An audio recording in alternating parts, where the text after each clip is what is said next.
Hello everyone, and welcome to Fictional Vortex. So we are back with an interesting series on what if Naruto unleashed the chains of fate. But before we start, I just want to remind you to please subscribe to my channel and hit the like button if you enjoy my content. Let's start the story. The snake freak had caught up then at last. Whoever the hell this bitch was, she was faster, she was stronger, she was more dangerous than anything they had ever faced. Naruto remembered Kakashi-sensei facing off against Zabuza. He remembered the utter raw power the two had displayed. He remembered how it had been so difficult to keep up with them as they moved across the battlefield. How their power, their chakra, had echoed across the battlefield. Two Junins, locked in combat. This monster was worse. This was no genin. Naruto had already determined that she was too strong to be a genin, too powerful. Still, he had to try. Giving up, surrendering? As if he was Naruto Uzumaki, the boy that would be Hokage. If something as little as a psycho snake-faced bastard was enough to take him out, then he didn't deserve the title of Hokage. Naruto wouldn't run. No, he wouldn't be like Sasuke, that coward. Pathetic, completely and utterly pathetic. Naruto called on it. Called on the beast, on the monster. He could feel the tainted chakra flow through him. Twisted, and full of hatred. Naruto didn't mind. The darkness had never bothered him, not really. If anything, he welcomed it like an old friend, feeling it fill him with energy. Hey kid, you're not hurt are ya? Naruto panted heavily. Behind him, he could feel the body of the snake. The kunai shook in his hands. That idiot Sasuke hadn't moved. What would Kakashi-sensei say when he realized Sasuke didn't know how to dodge? In another universe, Piccolo tilted his head towards an unknown force. Then, at last, Naruto looked up. Eyes red and glowing, his pupils elongated into slits, he snarled. You scaredy cat. Sasuke, idiot Sasuke, looked at him in horror. Naruto couldn't be more disgusted. This wasn't the Sasuke he knew. This couldn't be the Sasuke he knew. Sasuke twitched. He was probably remembering how he had tossed the exact same words at Naruto so many weeks ago, during that mission to Wave. Standing there frozen like a frightened rabbit. No way. You're not the Sasuke I know. Then, the second grossest thing imaginable happened to Naruto, second only to being covered in snake guts after he had ripped his way free only minutes earlier. A tongue wrapped around him and pulled him up. Sasuke, the coward, uselessly stared. Hey. Oh man. Disgusting. Put me down before I yank this tongue out of your head. Naruto struggled even as the snake freak pulled him closer, a twisted smile on her face. The snake freak lifted a hand. I see. When your anger is aroused, some of the Kyuubi's chakra is released, she whispered to him as purple flames began to envelope her fingers. What an interesting childhood you must have had, she stated, ignoring Naruto's growing horror and struggle. Then, she lifted his shirt with that disturbing tongue of hers. Gogyo Fujin. Then, that burning hand slammed into his chest, and the world ended. The fingers burned, their mark branding themselves into Naruto's flesh. In the back of his head, he heard Sakura calling. He heard her, but her words didn't matter. He couldn't make them out. All he knew was that this was death. This was the end. This was. Naruto slumped over. Eyes closing. Naruto realized that this was the end. Maybe, just maybe, this sacrifice would mean something. Maybe, just maybe. Naruto felt himself thrown through the air and he knew no more. An interesting child, no doubt about it, but not the one Orochimaru was currently interested in. Oh no, his true target stood before him. Orochimaru had to say, he was disappointed so far. At this age, Itachi Uchiha would put a much greater fight. Sasuke, on the other hand, was average at best. No worse than average. When faced with an opponent he couldn't possibly match, his response was to cower. The Uzumaki boy, at the very least, had the balls to face him.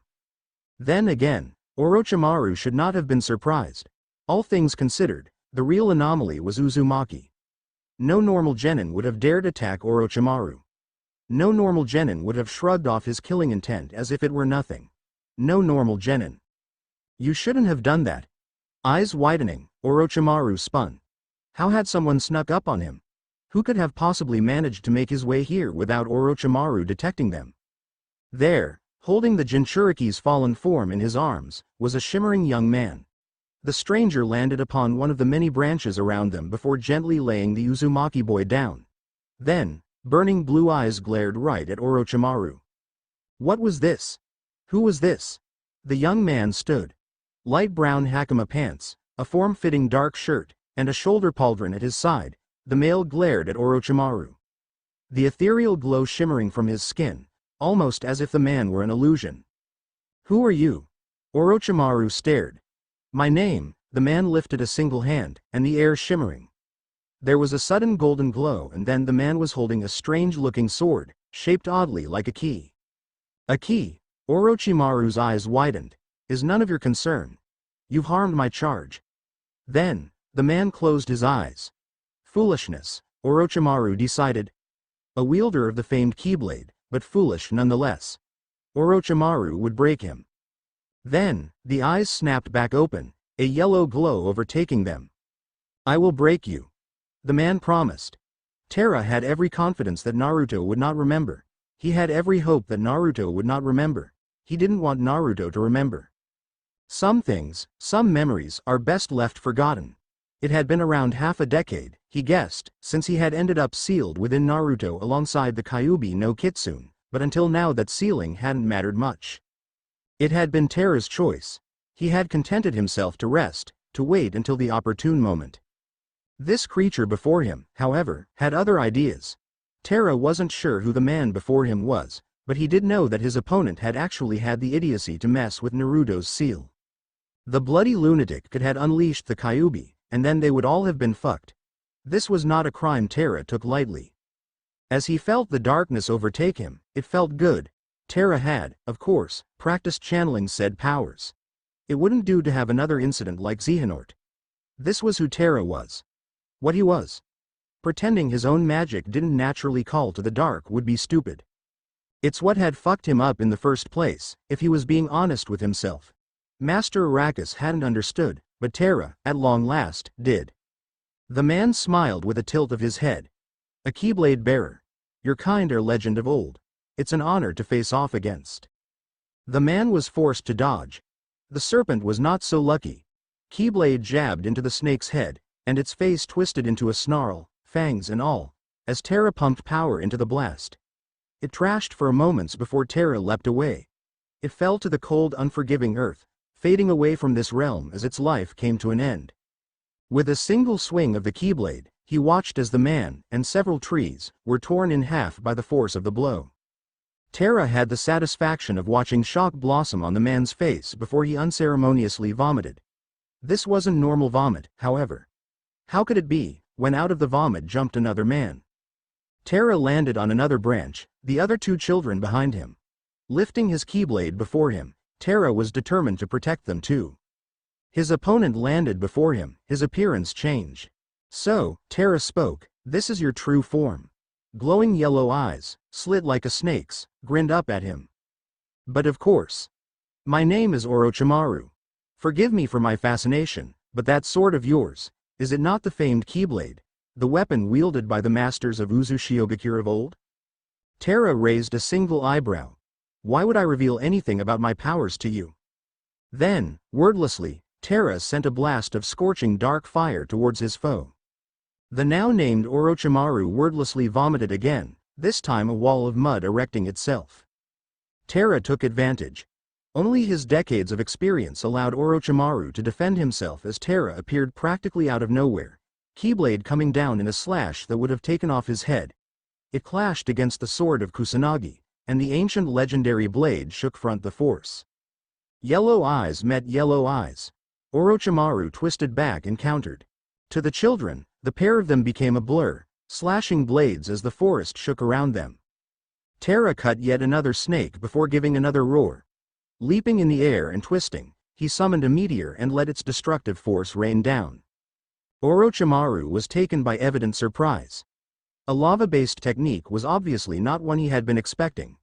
He managed to dodge, but only barely. With a hiss, Orochimaru realized his body was covered in burns.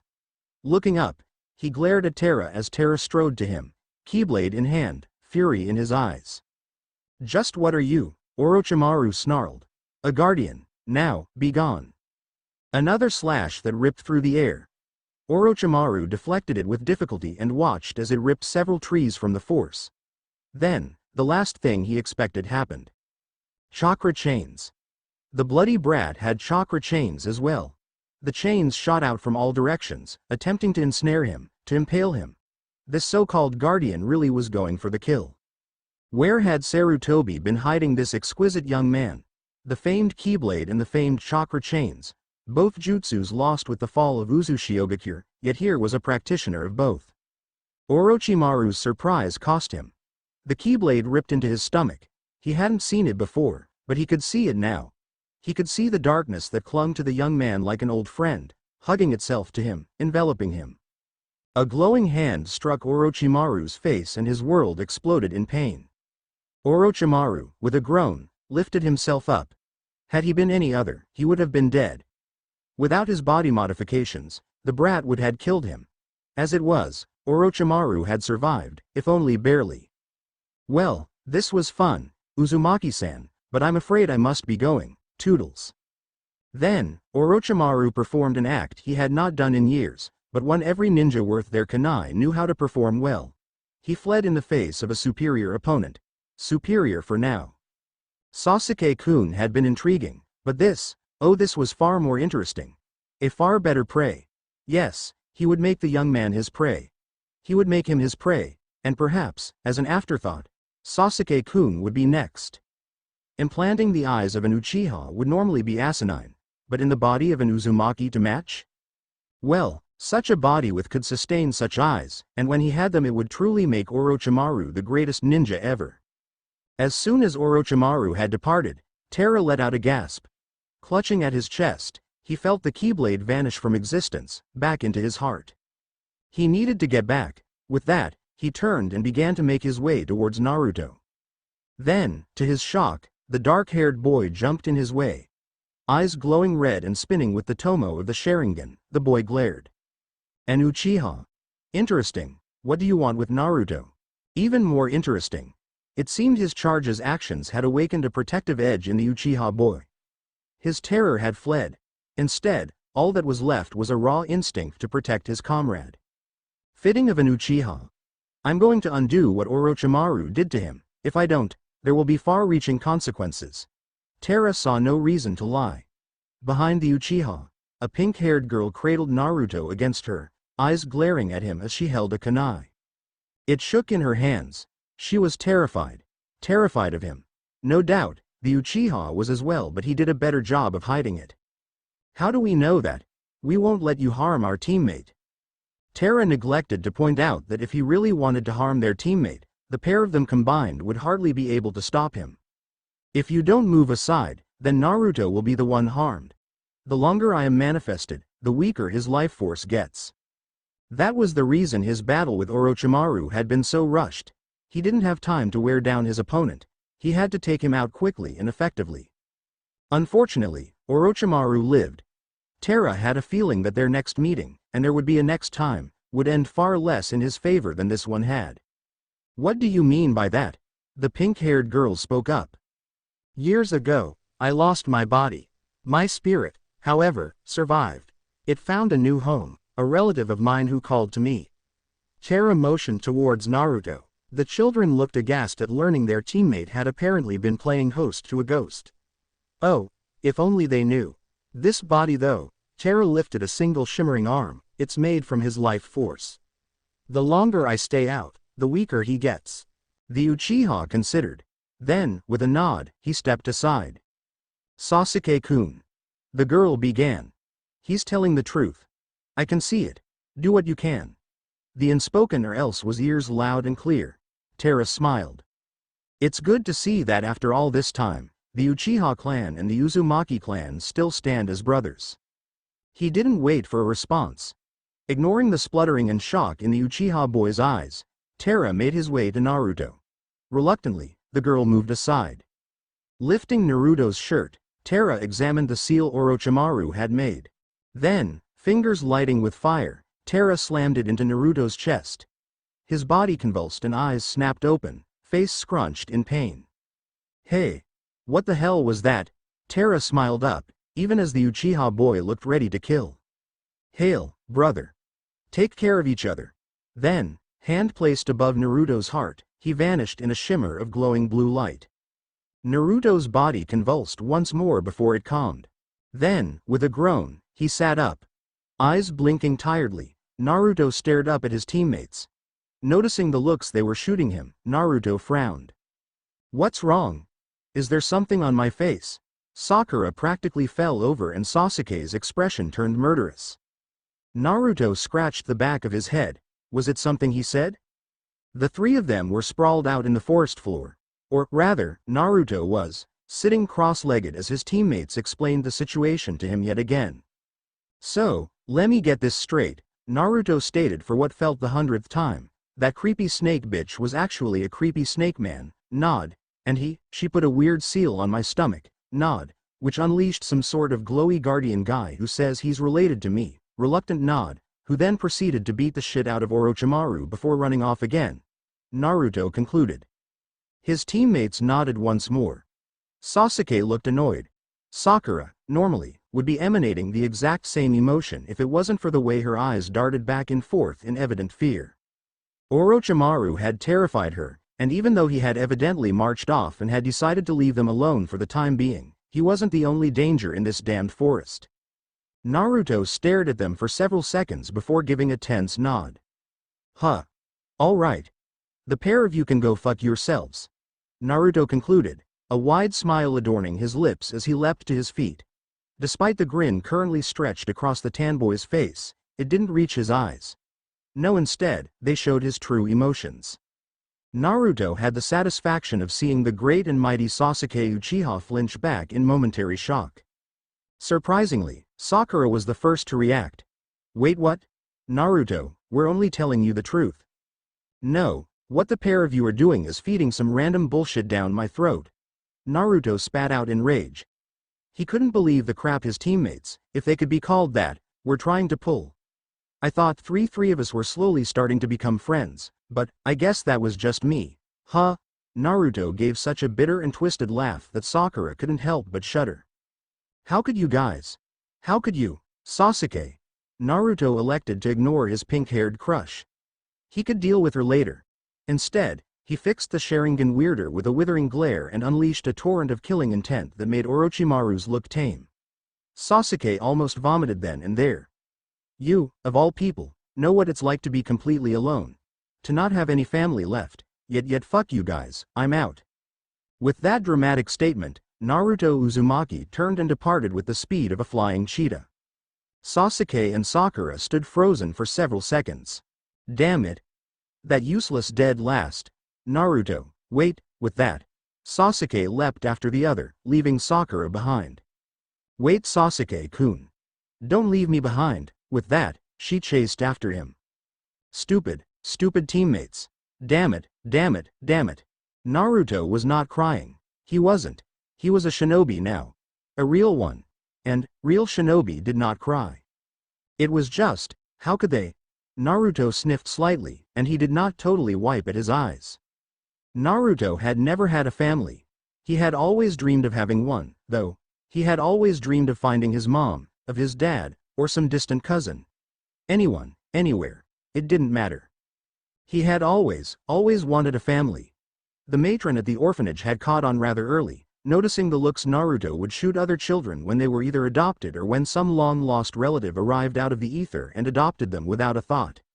She had noticed, but she hasn't said anything. No, she'd done something far crueler. Over the next few months, time and time again, several people would show up out of the blue and claim to be related to Naruto. He had ecstatic. Who wouldn't be? He had family out there. He had relatives. People that would love him, no matter what the villagers said or did, because that was what family did, right? Except, it was, always, a lie. Somehow, at the last second, every single time, they would suddenly come to the realization that no, they weren't related to Naruto in any way, shape or form, and even if they were, who'd want a demon brat like him? Naruto hadn't caught on. Not at first. Not until he saw the matron, eyes lit with unholy glee, stifling a laugh as tears had fallen down his face. Once she had caught sight of him looking, she couldn't contain it any longer and had burst into wide heaving cackles, tears falling from her eyes from the twisted mirth. Stupid monster. Who could love a thing like you? Even if you had any family to call your own, they would see you for what you are. An abomination. Naruto didn't have a family. He knew that perfectly well now. He had accepted it. He was content with that. So what if he didn't have a family? He would make one. Naruto had decided. He would make one from friends and comrades and allies, and he would build, because this loneliness, this drowning solitude was not something he would wish upon his worst enemy, not even that bitch of a matron. However, what he hadn't expected was for his teammates to continue that woman's twisted legacy. It hurt. Their lies really hurt, making him think he had a family? How dare they? How dare they give him that kind of hope? That kind of hope, it was nothing but lies, and just thinking about it boiled his blood. In the back of his head, Naruto remembered. He remembered a young man, with blue eyes and brown hair and khaki hakama. He remembered a blue-haired woman, holding him close. He remembered an old man, dark-haired and eyes smiling kindly, his face scared. He remembered, and he suppressed. He didn't want to remember. Maybe it made him a coward, but he'd much rather forget. The idiot was fast. Sasuke would give Naruto that. Come to think of it, it wasn't that shocking that Naruto was fast. Naruto was well known for performing wild pranks all over the village, then evading capture for hours on end. Sasuke had always wondered how that could be possible when Naruto walked around masquerading in a bright orange jumpsuit that screamed, "Come kill me now." Now, he knew exactly how Naruto could evade them all with such ease. Seriously. Iruka-sensei should have been promoted to Junin for his skills in catching Naruto at all, period. Naruto. Wait. Sasuke dashed another corner. Crap. Where was he? A forest wasn't the best place to chase someone, and Naruto had gone through the extra effort, the little shit, of leaving little to no trail behind him. At least he hadn't made an army of shadow clones and sent them off in every direction. Sasuke was lucky the idiot obviously wasn't thinking things through. As he landed on another branch, one of the leaves above his head transformed, rapidly expanding. Wah! Sasuke began. Then, a sandal-clad foot slammed into his face, sending him flying back as Naruto swung out of nowhere. Spinning through the air, Sasuke easily managed to land upright, his feet colliding with the bark of one of the trees and sticking to it rather easily. Sasuke wasn't the top of their class for nothing, after all. Gazing up, he met Naruto's furious glare. "The hell do you want, traitor?" Naruto spat out, looking like a trapped animal that was locked between the two most vital instincts of all, fight or flight. Sasuke leapt and landed in the branch directly across from his teammate. He hadn't been aware that Naruto's skill with the henge was so advanced. To take a standard illusion like that and turn it into shape-shifting into a leaf of all things was rather surprisingly, although Sasuke supposed it shouldn't be. He'd seen it done once before, after all. However, the horror running in his veins at fighting Zabuza had taken the forefront back then. "To talk. I want to talk. Is that okay?" Naruto twitched. "Talk? What, so you can whisper more lies into my head? You know, I used to think we were kinda similar, but I was wrong. You're a complete piece of..." "For fuck's sakes, Naruto!" Sasuke exploded. The other reeled back, momentarily shocked by the Uchiha's uncharacteristic loss of calm. "Here you are, running off when you learned there might be someone alive related to you instead of listening. Do you have any idea how fucking jealous I am of you right now? I get it, alright. I'm alone too. Either all of them." Sasuke stuttered off. Glowing red eyes. Blood. So much blood. Kasen. A Tucson. So many, so many. Sasuke shuddered, body shaking. "Yet you have a family, somewhere out there, someone who's alive. And okay, maybe you're right.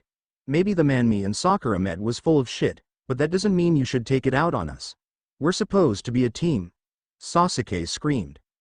The shock faded into anger. Naruto's fists trembled with rage. You duck-ass fucking little elitist snob. How dare you? You have no idea what it's like to get that kind of hope, time and one again, and then have it shattered over and over again. How dare you? Then, Naruto leapt and swung, a wild scream of fury leaving his lips as he went on the offensive. When Sakura finally caught up to her teammates, she found several trees on fire, kunai and shuriken in every direction, and her idiot teammates snoring away as the both laid on the floor, blissfully unaware of the world around them. Stupid, stupid teammates. Even Sasuke-kun. Sakura realized with a jolt. Why was she the only intelligent one here again? Boys. Flashback no Justu, Terra sighed. Why were they here in this village, again? The master had something about re-establishing our ties to our former allies or some shit like that, but Terra didn't see how that was possible. The Uzumaki clan had survived the massacre, and Uzushiogakure of old had survived through one simple method that was unknown to the rest of the shinobi world. It was a secret that the Uzumaki held close to their hearts, an ancient one that any true member of the clan would protect to their dying breath. The existence of other worlds. While, yes, their strength had been focused in Uzu, where the first Keyblade had been forged a millennia ago, the masters of old knew of other worlds, of other places, of the delicate balance between light and dark. The elemental nations themselves existed in the realm in between, a unique location that honestly tended to draw more trouble than it was worth, in Terra's oh-so-humble opinion. It had been decades since they had left. Before Terra's time, really. He wasn't sure why the master wanted them here at all. This world, this place, it had killed so many of their kind. There was only one place rumored worse, and Terra wasn't even sure if it existed or if it was just some random bullshit Zack had invented because Zack was Zack and he liked scaring the shit out of everyone. Still, at least he didn't have to deal with politics. Aqua had oh so eloquently stated that there was no way in hell she was letting him anywhere near the Hokage, convinced completely and utterly that Terra would manage to start some sort of interdimensional incident if he did. Yeah right, except, Aqua had been right on the mark as Terra stood guard before a quivering whiskered boy that couldn't have been older than 5. What are you people doing? He's a child, what is wrong with you all? Terra had noticed the small blonde cheerfully playing in the streets. The boy had attempted to play with the other children, and, at first, had done so with glee because kids are kids and they love to play and make friends with other kids. Except, instead, as one several dozen adults had turned and screeched and screamed. The poor boy was crouched in the corner, trembling with fear. There had been no threats of physical harm, not really. No, instead, it had all been verbal, but Terra knew better than to think that the lack of physical attack didn't make the abuse, and this was abuse, any better. If anything, mental abuse was probably worse. The body heals. The mind remembers. Several people scoffed at him. Stupid boy. What is he doing? Obviously a foreigner. Poor soul. We can't even tell him the truth. Only a fool wouldn't see it. That man must have been dropped on the head as a babe, repeatedly. That wretched Uzumaki brat. Terra froze. Uzumaki? They couldn't mean him, could they? Crap, Aqua was going to kill him. Then, Terra noticed that the words weren't actually aimed at him. No, instead, the woman that had spat them had her eyes firmly locked on the small blonde Terra had been guarding. Slowly, Terra turned. The kid? The kid was, seriously? Terra took a step forward, and knelt down. The kid flinched. Outright flinched. Terra trembled as a shot of fiery anger coursed through him. Perhaps he should reconsider his assumption on the no physical abuse. What's your name, kid? Blue eyes, so much like his own, gazed up at him. The sea and like the skies and with a hint of purple. My name is Naruto Uzumaki, Titabeo, and I will be Hokage. I'll be the greatest ninja ever, and don't you forget it. The villagers had the audacity to laugh. Terra resisted the urge to attack. Keyblade wielders are not to abuse their power, after all. Uzumaki. This kid was an Uzumaki, just like Terra and like Aqua. Terra smiled. Hi, Naruto. My name is Terra. I'm your cousin. Pleased to meet you. Stupid idiot teammates, knocking each other out when they were in the middle of a life or death situation and any possible screw-up could get them killed. They'd barely survived Orochimaru, and that only because Naruto apparently had a hot guardian angel watching over high. Sakura froze. Then, with a snarl, she turned and kicked Naruto with all the force she could muster. The blonde didn't even feel it. Instead, he turned in his sleep and snored. My heart belongs to Sasuke-kun. I won't let myself get corrupted, I refuse. Then, her actions hit her and Sakura recoiled back. She had kicked Naruto reflectively out of annoyance. He had had nothing to do with her anger, but she had kicked him anyways. Okay. He had plenty to do with her anger and frustration, considering he and Sasuke-kun had thought it was a grand idea to knock each other out, but attacking a wounded teammate was never a good idea. Assaulting a wounded teammate was something very frowned upon. Just imagining how Kakashi-sensei would react if he learned of it made shivers run down Sakura's spine. She had taken her anger out on Naruto. Come to think of it, she always took out her anger on Naruto. Sakura grimaced. She hadn't been a very good friend, had she? She remembered Naruto growing up. Bright and sunny and loud and so utterly annoying. He had followed her around like a lost puppy for so long, always nagging her, always asking to play, always asking for a date. Sakura was starting to wonder if Naruto even knew what the damn word meant. For all she knew, her orange-loving teammate might be convinced date was some bizarre new form of ramen that he just had to try. Dimensions away, Goku sneezed as Chi-Chi loudly and angrily proclaimed that no, getting married was not something you eat. Later on, Goku proudly proved her wrong. Sakura prided herself on her near-perfect memory, and she remembered every moment. It was how she had managed to be declared the best kunoichi of her year. Her near-EDIC memory allowed her to recall memories with startling clarity, allowed her to figure out puzzles quicker than many of her other yearmates. In truth, only Shikamaru beat her in the intelligence department, and that really was saying something.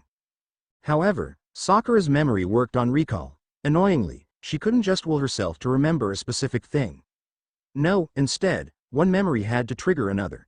Like how thinking of flowers reminded her of her first meeting with Ino. Glancing at her sleeping teammate, a part of her, in the back of her mind, remembered.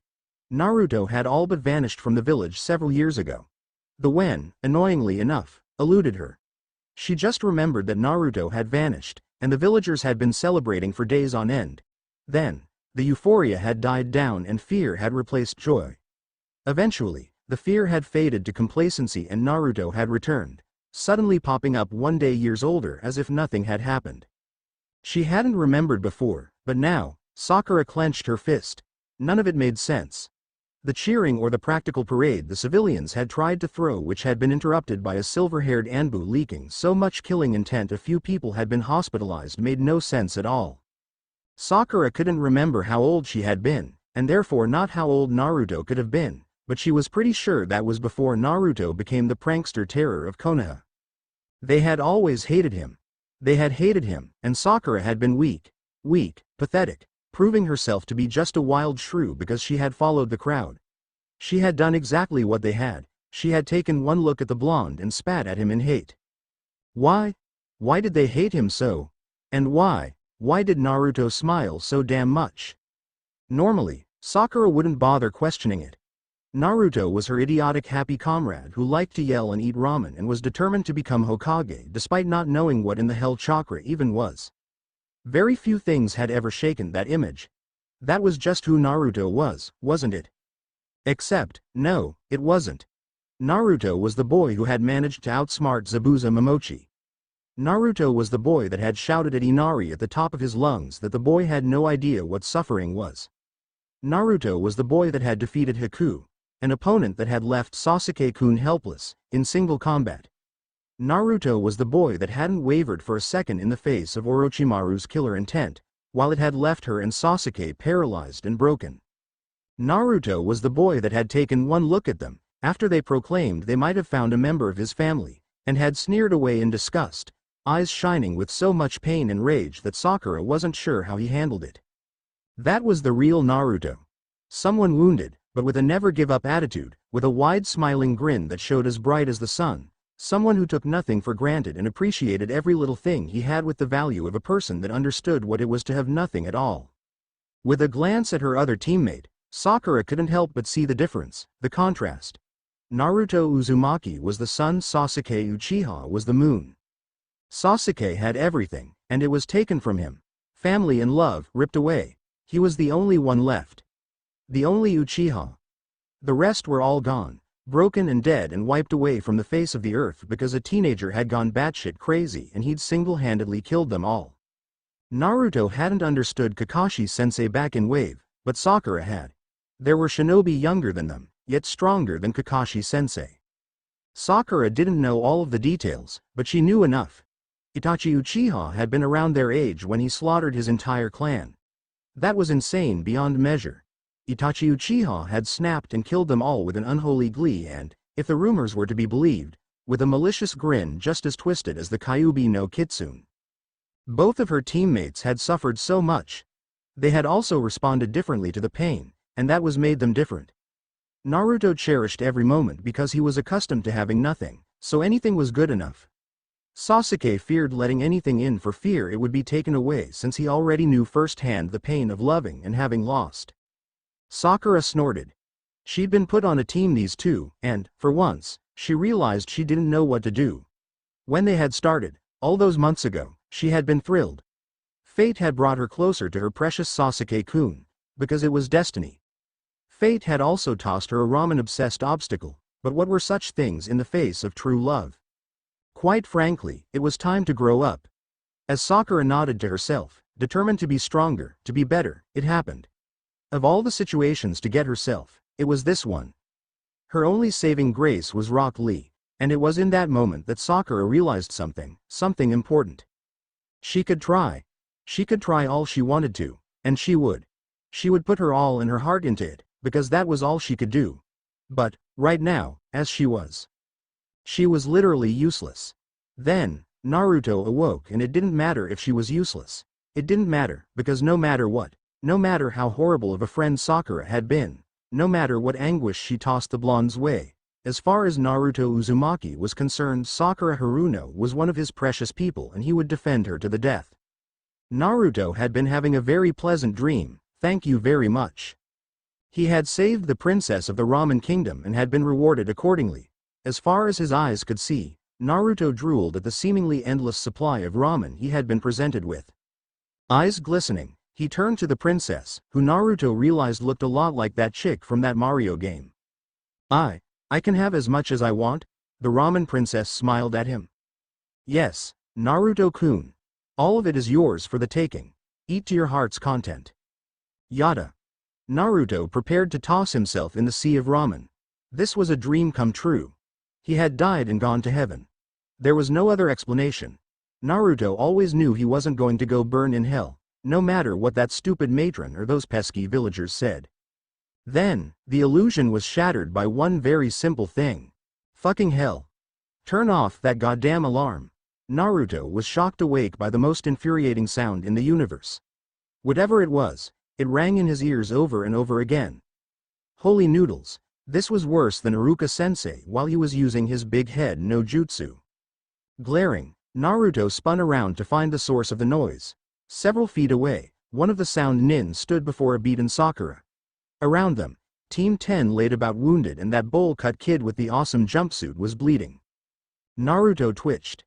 Every single person in the field had an involuntary flinch as Naruto began to unleash killing intent, including the usually stoic and calm Neji. Which one of you woke me, which one of you took my ramen? Ino, within the body of Kin, actually face-faulted. Naruto. You baka. Just when I was starting to think you were a little more complicated, Sakura shouted out. It was then that Naruto took in her appearance. Sure, he'd noticed before, but it hadn't really registered. His sleep-addled mind had been more focused on the horror that was being ripped from heaven. It took him only a few seconds to realize her ragged from, her torn clothing, her beautiful long hair lying in strands all around them. Naruto's eyes flashed red.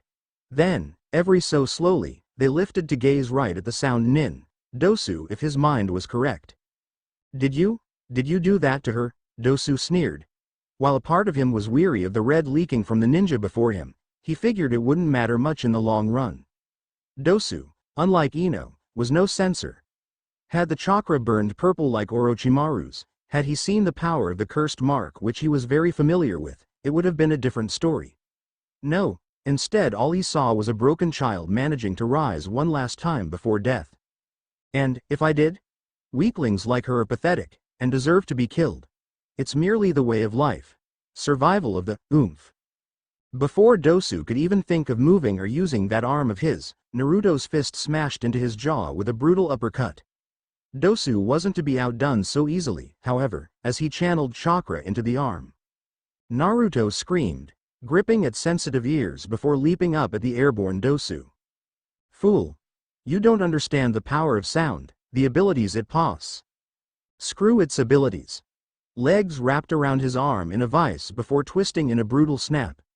Dosu screamed as Naruto used the momentum of their descent to smash his leg into Dosu's chest, sending him flying backwards as Naruto himself landed in a crouch.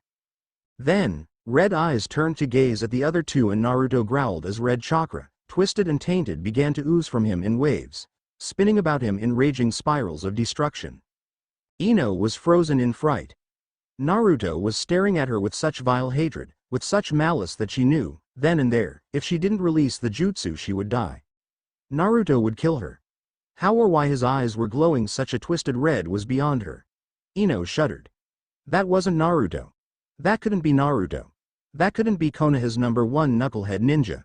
It just didn't compute. Sakura-chan. Naruto's voice was surprisingly calm considering how much he was shaking with rage. Which one? Which one of them did that to you?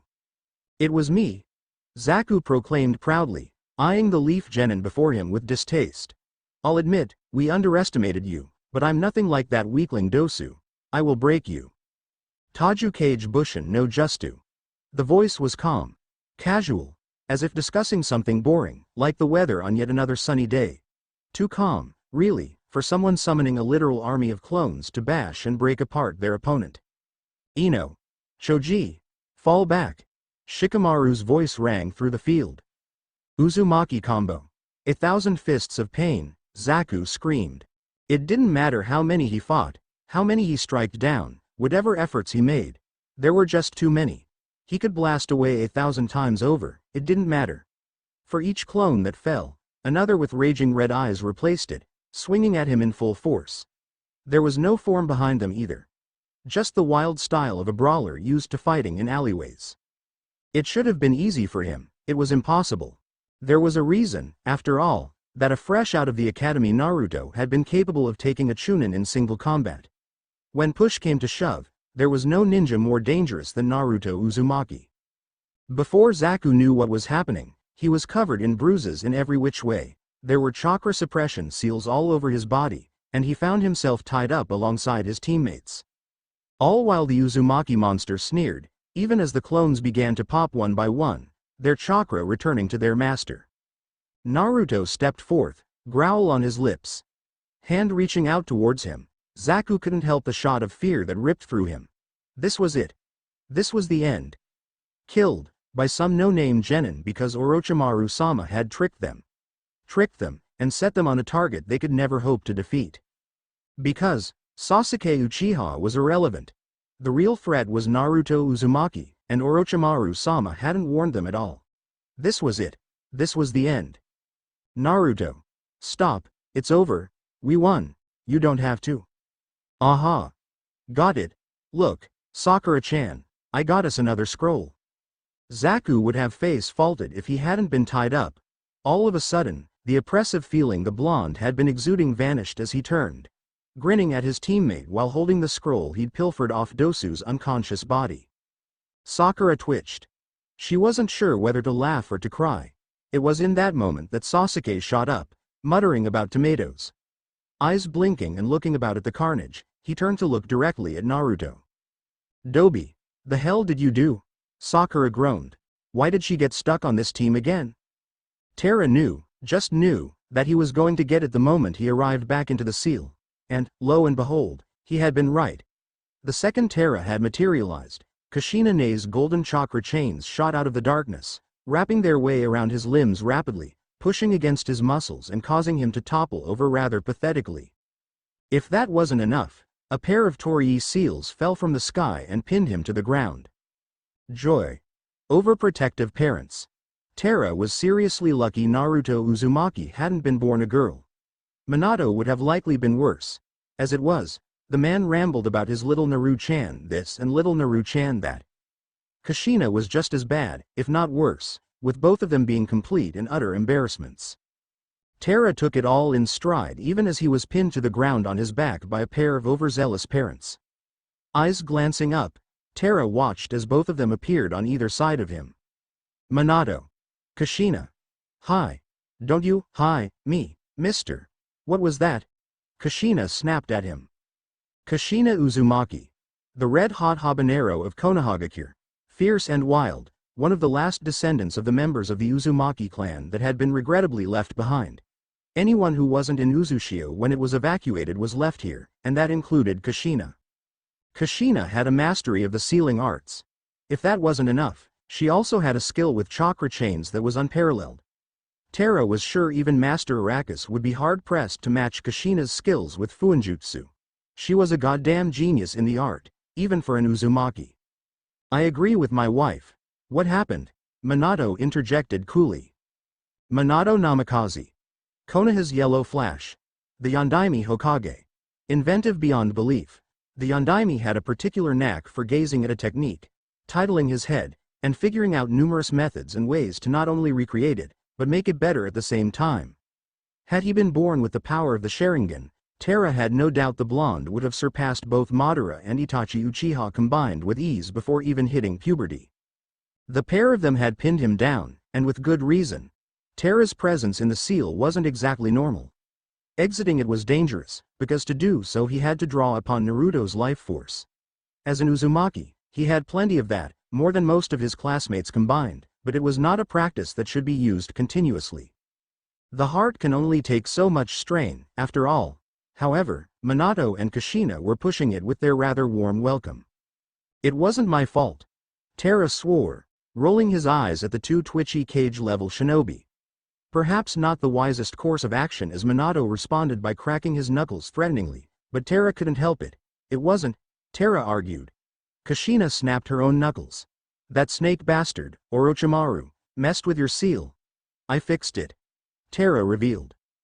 The chains and the seals snapped away rapidly. Terra twitched. Orochimaru. What does Orochimaru want with our son? Minato began to pace up and down. I always told you all that he was bad news, but, did any of you listen? Kushina interjected. Lots of shinobi look part animal. Bloodlines and whatnot. Minato waved her off. A tick mark appeared above Kushina's head. For the last time, I wasn't basing that off his appearance, she snapped. The general air around him. His actions, his twisted emotions. Shinobi are creature of wild emotions. That means nothing. Minato waved that off as well. Terra could very well see where this one was going. Ever so discreetly, he inched away from the quarreling couple as their voices began to escalate, ranging from worrying about their Naru-chan to Minato's inability to identify threats even if they were standing right in front of him, since Kushina said he was a sentimental fool that gave people way too many chances. In an alternate universe known as canon, the Nanadem Hokage Naruto Uzumaki sneezed as he was in the process of finishing his paperwork, and briefly wondered what the war criminal and necromancer that he put in charge of the Konoha orphanage was currently up to. Of course, all lovely images must come to an end, and this particular one was interrupted by a massive claw colliding against a cage door. Said claws ripped past the metal, but the cage held strong. That didn't stop it from shaking from the force. You filthy human! Let me out! Release me immediately! The other three paused before turning towards the latest member of their little party.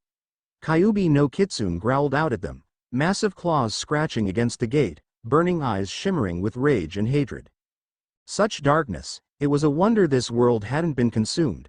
It was a wonder there weren't heartless running about in every direction, really, when you had creatures like the Kyuubi running about causing chaos and mayhem. Kyuubi. How are you? Terra spoke in a tone that indicated nothing would please him more than helping the Kyuubi. The sarcasm was not missed and the glare intensified. Sorry I had to mess with the seal. I know it's unpleasant, but who knows what Orochimaru's adjustment would have done to us in the long run. Kyuubi growled. If you wished to end my unpleasantries, you would release me, master of the Keyblade. Kyuubi roared. Terra responded with a casual shrug. Unfortunately, I kinda failed that little exam, so I'm not certified to mess with seals tied to souls, so sorry. Years of being trapped with nothing but these three for company had left Terra slightly unhinged. Still, trolling the Kyuubi was becoming a favorite pastime. The Kyuubi just made it so easy. Now, if the Kyuubi started letting go of its rather violent kill-everyone-now tendencies, then Terra might get along better with it, but as of now, annoying one of the most powerful beings in all creation was just way too tempting. Kyuubi looked like it was contemplating blasting another Bijudama at the cage. Likely the only thing preventing that was the fact that the last time Kyuubi had tried that, the jutsu had rebounded rather explosively and the only damage dealt was that little Naruto had indigestion for several days. When I escape this prison, I will take great pleasure in breaking you. You filthy Uzumaki. I don't know what's worse, the Uchiha and their twisted eyes or your kind with your seals. I will eviscerate you all. Wipe you from the face of the universe. That's nice. Terra nodded before turning to Kushina without a care in the world. The Kyuubi trashed against the cage again. So, what's for dinner? I say we team up. Why would we team up with you losers? Except you, Sasuke-kun. Ditch those useless trash, and come with us. Ino, this is a team mission. In other words, you have to complete it with your team. Ergo, Sasuke has to complete it with his team. Ha! Take that, Ino pig. Shut it, billboard brow. HN. Come on guys, we should get along, troublesome. Choji. The others paused as the Akamichi's words cut across. Choji paid them no mind, instead choosing to shove another chip into his mouth. Shikamaru sighed. Look, guys. We have a better chance of making it to the tower if we all work together. So, what do you say? I say that there's no guarantee you won't betray us and steal or scroll, Sasuke interjected. Sasuke. Just 'cause you're a bastard doesn't mean everyone else is. Do I need to kick your ass again? Naruto cut in. Ha. As if you could lay a hand on Sasuke-kun. Right, Sasuke-kun? Ino turned to the dark-haired boy, eyelashes fluttering to him in what she assumed was a seductive pose. Sasuke ignored her. Instead, he shot Naruto an unimpressed look. HN. It was a double knockout. Doesn't count. The Uchiha countered coolly, although, on the inside, he was seething. Again and again, Naruto was showing him up. Sasuke was convinced Naruto had been sabotaged at the academy. It was the only logical conclusion, because no deadlast would be able to match him, the Rookie of the Year. The members of Ino Shikacho froze at the words before shooting stunned looks at Naruto. Naruto had matched Sasuke in combat. Such growth since the academy was insane beyond belief. How had Naruto gotten so powerful, so quickly? Teme. I won and you know it. Whatever helps you sleep at night, Usura Tonkachi. Naruto clenched his fists, red rapidly growing red. Okay. We should calm down a bit, yeah? Shikamaru attempted to calm the pair down, hands extended towards pair of them in a calm down motion, eyes darting from one to the other. Sasuke narrowed his eyes. You're too lazy to try and calm us without having an ulterior motive. What do you want, Nara? Naruto looked like he was on the verge of breaking Sasuke's face, repeatedly. Shikamaru and the others came to help us while you were taking a nap, asshole. He isn't like duh. You're right. I totally have an ulterior motive, Shikamaru cut across. I want to live, and this exam is way too troublesome. That, and there's power in numbers. So you just want to use us, is that it? Guilty as charged. HN. With that, Sasuke spun and began to make his depart. Then, just as he reached the edge of the clearing, he shot them a look over his shoulder. Well? Coming? Then, he departed without another word with all the dignity a budding shinobi can while covered in cuts and bruises from a spar he had with the class deadlast. Sasuke-kun. So cool, Ino and Sakura chorused together before shooting each other a glare, sparks flying. Naruto could have sworn he saw a spark of lighting arch between the two girls, but that must have just been his imagination. How troublesome. Let's go. So, what do you want me to do about the boy, Orochimaru-sama? Kabuto had been shocked when his master had come reporting failure. He had been even more shocked when Orochimaru had explained the reason behind said failure. If it wasn't for the fact that he prevented me from marking Sasuke-kun, I'd be ecstatic. The Keyblade. A weapon, said the rival, even the power of the fabled Rinnegan. I'm as shocked as you. I assumed the Keyblade was lost with the fall of Uzushio. Kushina Uzumaki couldn't wield one, after all. Few of the Uzumaki could. Orochimaru pointed out. Still, this changes everything. A body like that could sustain Sharingan eyes with ease. And, with the added power of the adamantine sealing chains and a Keyblade? Orochimaru then gave a maniacal laugh that made chills run down Kabuto's back. Such power. With that body and Sasuke-kun's eyes, I will become eternal. The how troubles me, Orochimaru-sama. From what you described, this guardian of the Kyuubi Jinchuriki is a spirit. I merely need to take over said spirit. Kabuto. The reason Uzumaki was a poor vessel before was because of his tenant. However, with the power of the Keyblade, that won't be a problem. Kabuto personally had his doubts. How exactly was Orochimaru planning to take over a spirit of all things? Is the Keyblade truly so powerful? A weapon capable of tearing souls to pieces? Of drawing the strength of the heart? Capable of destroying entire worlds? Of legends are to be believed? Able to create and destroy any seal with just a thought? The Keyblade is the most dangerous weapon in all of creation, Kabuto, and it will be mine. Then I will help you. Tell me, my lord, what is it you wish me to do? Orochimaru smirked. She had been abandoned. Her teammates had abandoned her. Her teammates had left her to die. Karen was going to die here. She was going to die, crushed to death by a bear of all things because her teammates had left her to die, and this was the end. Karen screamed, crouched down against a tree, hands covering her head in a last-ditch effort of defense as a claw came down. This was the end. This was it. She was powerless to stop it, powerless to do anything, because what did she know about fighting? All Karen knew how to do was to heal, and healing this bear wouldn't help her in the slightest. Hey! Get away from her! Fool! Some fool had come to her rescue. Fool, because they would die. Karen had no hope she would survive. This was the end for her. What hope did she have? What did she had to live for, anyways? She'd just go back home and end up dying the same way her mother had, healing villagers in exchange for her survival until the last bit of her chakra was drained and she was nothing but a husk. Then, Karen felt a powerful flare of chakra. Eyes snapping open, she watched in shock as a boy wearing the weirdest outfit she'd ever seen took out the bear with a powerful fire jutsu with a mere wave of his hand. The bear screamed and fled. Then, with a wide sunny grin, the boy turned to her. Zippers and belts in every direction, the boy wore a red onesie that looked like it belonged better on a toddler than on a teenager. His hair spiked off in so many directions that Karen was convinced it was some sort of secret weapon. Among shinobi, you never know. A strange headband adorned the boy's face. Strange, because it couldn't be real. It couldn't exist at all, because history told her that it was of a place now dead and gone. So why did the boy have a headband displaying the swirl of Uzu? The boy grinned at her, unaware of Karen's growing distress. Hi. I'm Sora. What's your name? Kabuto Yakushi was perhaps the closest thing to a true shinobi in this entire bloody village. Kabuto was a master spy, a master infiltrator, and perhaps one of the single most dangerous beings ever born in the entire shinobi world.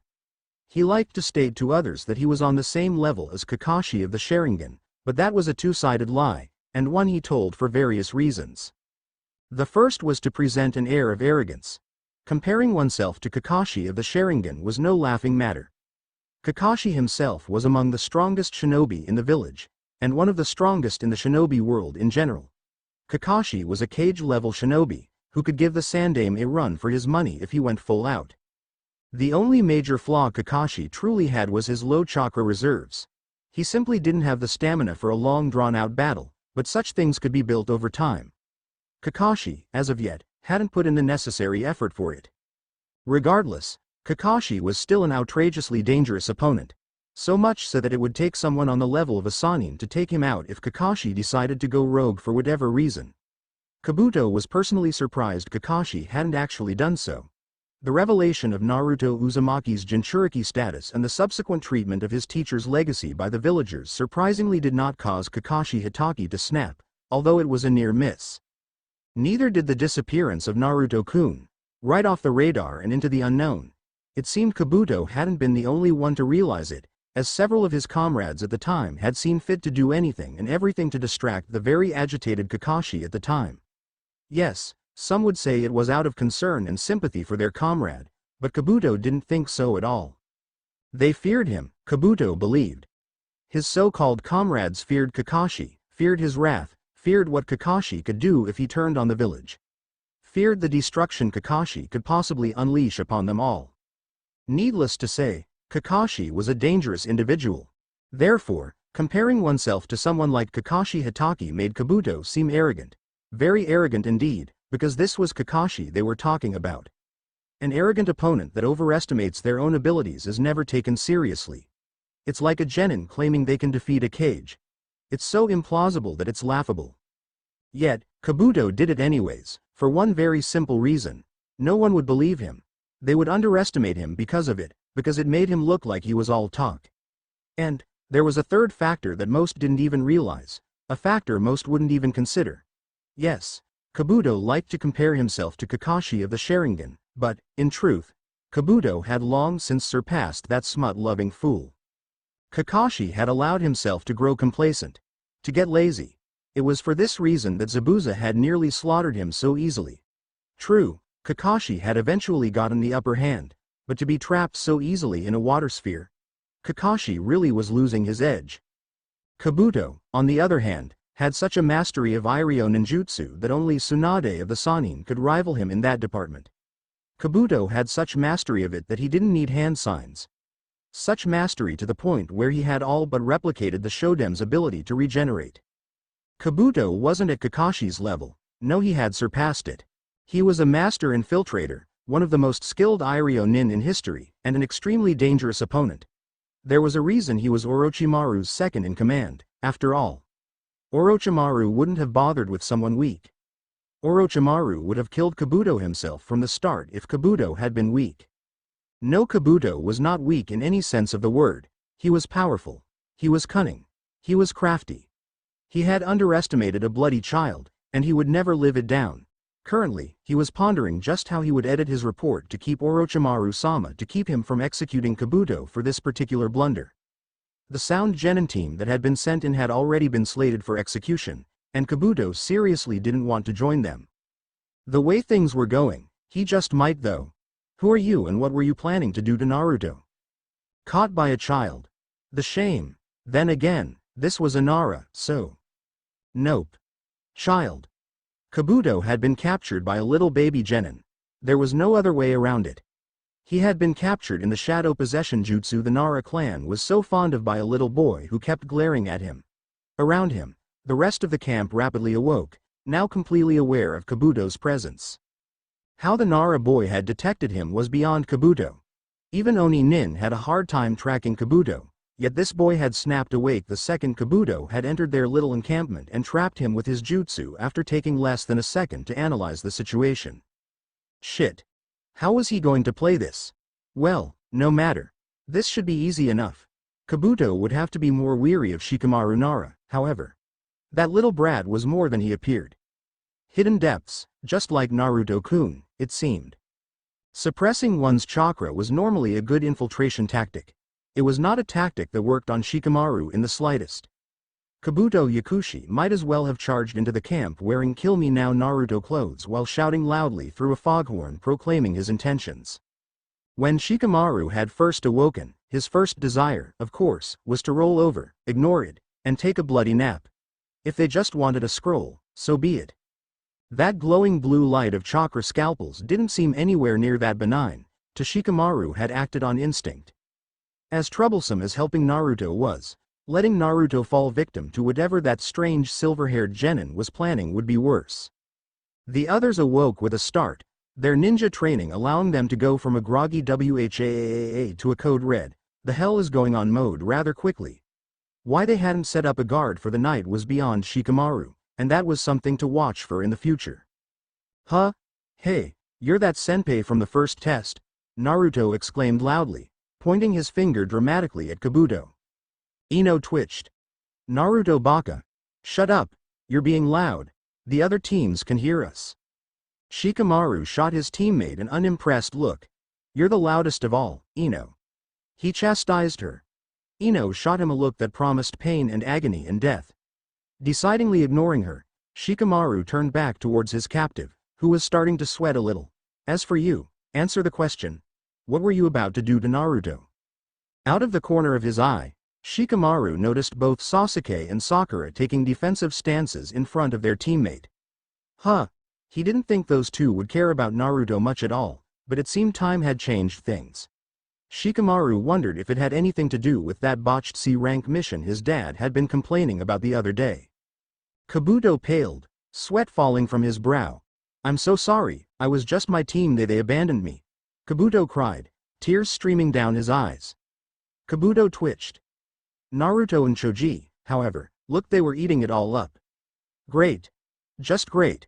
They said I couldn't come back unless I had a scroll, so I was trying to, please don't kill me.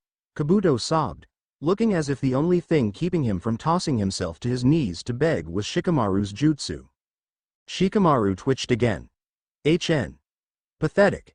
As expected of someone who's failed the exams so many times. Sasuke eyed Kabuto with distaste. Shikamaru pointedly ignored Ino's squealing about how cool her Sasuke-kun was. Instead, he narrowed his eyes at Kabuto even more. You were going to strike him with some sort of jutsu. I could see your hands glowing. What was that? Shikamaru demanded. Sasuke and Sakura, once again, hardened their stances. Okay. There was more to this than Shikamaru was seeing. Something had happened, something recently, that made them fear for their teammate. Someone in the forest perhaps had targeted Naruto already, and they had nearly lost him. It seemed that someone had sent their little pawn in right afterwards. It was just a paralysis jutsu, so he wouldn't notice me taking the scroll. Kabuto sobbed loudly, the perfect picture of a pathetic genin that had tried and failed to take this exam a dozen times over. Except, Shikamaru wasn't buying it, unlike everyone else it seemed. No genin would have survived so many Chunin exams. They'd have died. Konoha's exam was lax compared to some of the other villages. Hell, the genin exam of Kiri was so brutal that a few years ago, only one genin made it out of the bloody thing still alive. And that was just their version of the genin exam. Simply put, Shikamaru didn't see how an idiot like this could survive so many exams. Ergo, he couldn't be an idiot. There was, of course, the possibility that Kabuto was lying about having made his way through so many Chunin exams, but that didn't explain his ninja info cards. Good at infiltration and gathering information, those cards screamed. So, perhaps Kabuto wasn't the combat expert of his little squad, but he was good at gathering information. So good that there was no reason for him to attack Naruto. Anyone who knew anything about Naruto Uzumaki would know he wasn't a good pick to carry around a scroll. He was loud, brash, wore kill-me orange jumpsuits, and loved being the center of attention. Naruto was too obvious a target to carry the scroll. This might make him a primary target if his team had thought of it like that, but Shikamaru doubted they thought that far ahead for one simple reason. He could so see Naruto waving the scroll above his head at other teams, cackling about how no one could possibly take it from him because he would be Hokage and he was just that awesome. Therefore, Naruto was not a logical choice in the slightest to carry a scroll. By the same logic, neither was the Uchiha, but knowing Sasuke, the Rookie of the Year would let his pride get to his head and keep it on him instead of handing it over to Sakura, who literally no one would expect. Despite inexplicably being named Kunoichi of the Year, Sakura was weak in almost all definitions of the word. Although, Shikamaru realized that he would have to reassess that assumption. A determined Sakura was a wild Sakura, based on how she had managed to fight the three sound genin all on her own. Regardless, if Shikamaru was aware of these team schematics, then so should someone like Kabuto, who already had shown he could gather information from ninja in other villages rather easily. Which meant, there was no way Kabuto wouldn't have come to the same conclusion that Shikamaru had come to. The conclusion that Naruto was the least likely to be holding the scroll. You poor human. What evil teammates, Shikamaru, what are you doing? We should help him out as fellow Leaf Nin. Naruto then proceeded to prove Shikamaru's point with his loud defense of someone who had literally just admitted to trying to assault him in his sleep. Not a chance. Ino, Operation Avatar. Ino, at the very least, didn't bother questioning him. Good. She had learned over the months to trust Shikamaru's judgment. Even Asuma-sensei trusted Shikamaru's instincts, which was really saying something. Without a moment's hesitation, Ino's hands fell into a familiar hand sign. Kabuto shared a look of alarm before his features relaxed, seemingly surrendering himself to his fate before the jutsu hit. Choji caught Ino as she collapsed and Shikamaru released his shadow possession. Team 7 could only stare in shock. What did you do to him? Naruto, apparently, had never seen a Yamanaka possession jutsu. Without hesitation, Kabuto turned towards an unsuspecting Sasuke, squealed in a fangirlish way, and glimpsed the Uchiha before he could get over the surprise. Sasuke-kun. Kabuto's voice yelled out. Shikamaru twitched. Sasuke's shocked state didn't last long. Without a moment's hesitation, Sasuke responded to the glomp with a painful kick that flung Kabuto backwards. Shikamaru winced as Kabuto's body smashed against one of the trees. He's like the snake pervert. Take him out! Naruto shouted, pumping his fist into the air. The formation then changed before Shikamaru's eyes. Instead of the Rookie of the Year and the Kunoichi of the Year guarding the Deadlast and the Kunoichi were guarding the Rookie. Wait, snake pervert? Elsewhere, Orochimaru and Anko both sneezed. Wait. Stop. Shikamaru called out. The members of Team 7 shot him looks which clearly stated get the hell on with it or get the hell out of our war. That's Ino. Shikamaru pointed towards Kabuto's groaning body. The others blinked. Ino used her clan possession jutsu on him. Sakura, it seemed, got it first. Oh, like with the sound kunoichi? Yes, like with the sound kunoichi. Oh, Kabuto Ino stood, rubbing her stomach, grimacing in evident pain. Such powerful legs, as expected of Sasuke-kun. Shikamaru shuddered as Kabuto shot Sasuke a flustered dreamy look, cheeks tinged red. Sasuke himself staggered back, looking a little green while Sakura had to be held back by Naruto, of all people. Ino, stop playing around, you know what to do. The lookie she shot him promised retribution. Then, without another word, Kabuto Yakushi was gone as Ino leapt away, bounding off to who knows which corner of the forest. The journey towards the tower after Kabuto had been run off was rather lackluster. Sure, there was a group of AIM shinobi that tried to take out their little group, but in the face of Sasuke's Sharingan and Shikamaru's ability to hone in on shadows, the Haze clone trick had been rather easy to rip apart. The true threat to the AIM genin, however, had been either of the two boys. No, instead, Sasuke had pointed out each of the AIM genin in turn to Sakura, who had then proceeded to slaughter them in such a manner that Shikamaru wasn't sure if the after effects would be a broken pride or a resolve to grow stronger. Possibly both. Sakura herself stood over the still twitching bodies of the unconscious enemy team. Got another scroll. The pinkhead declared, waving said scroll above her head.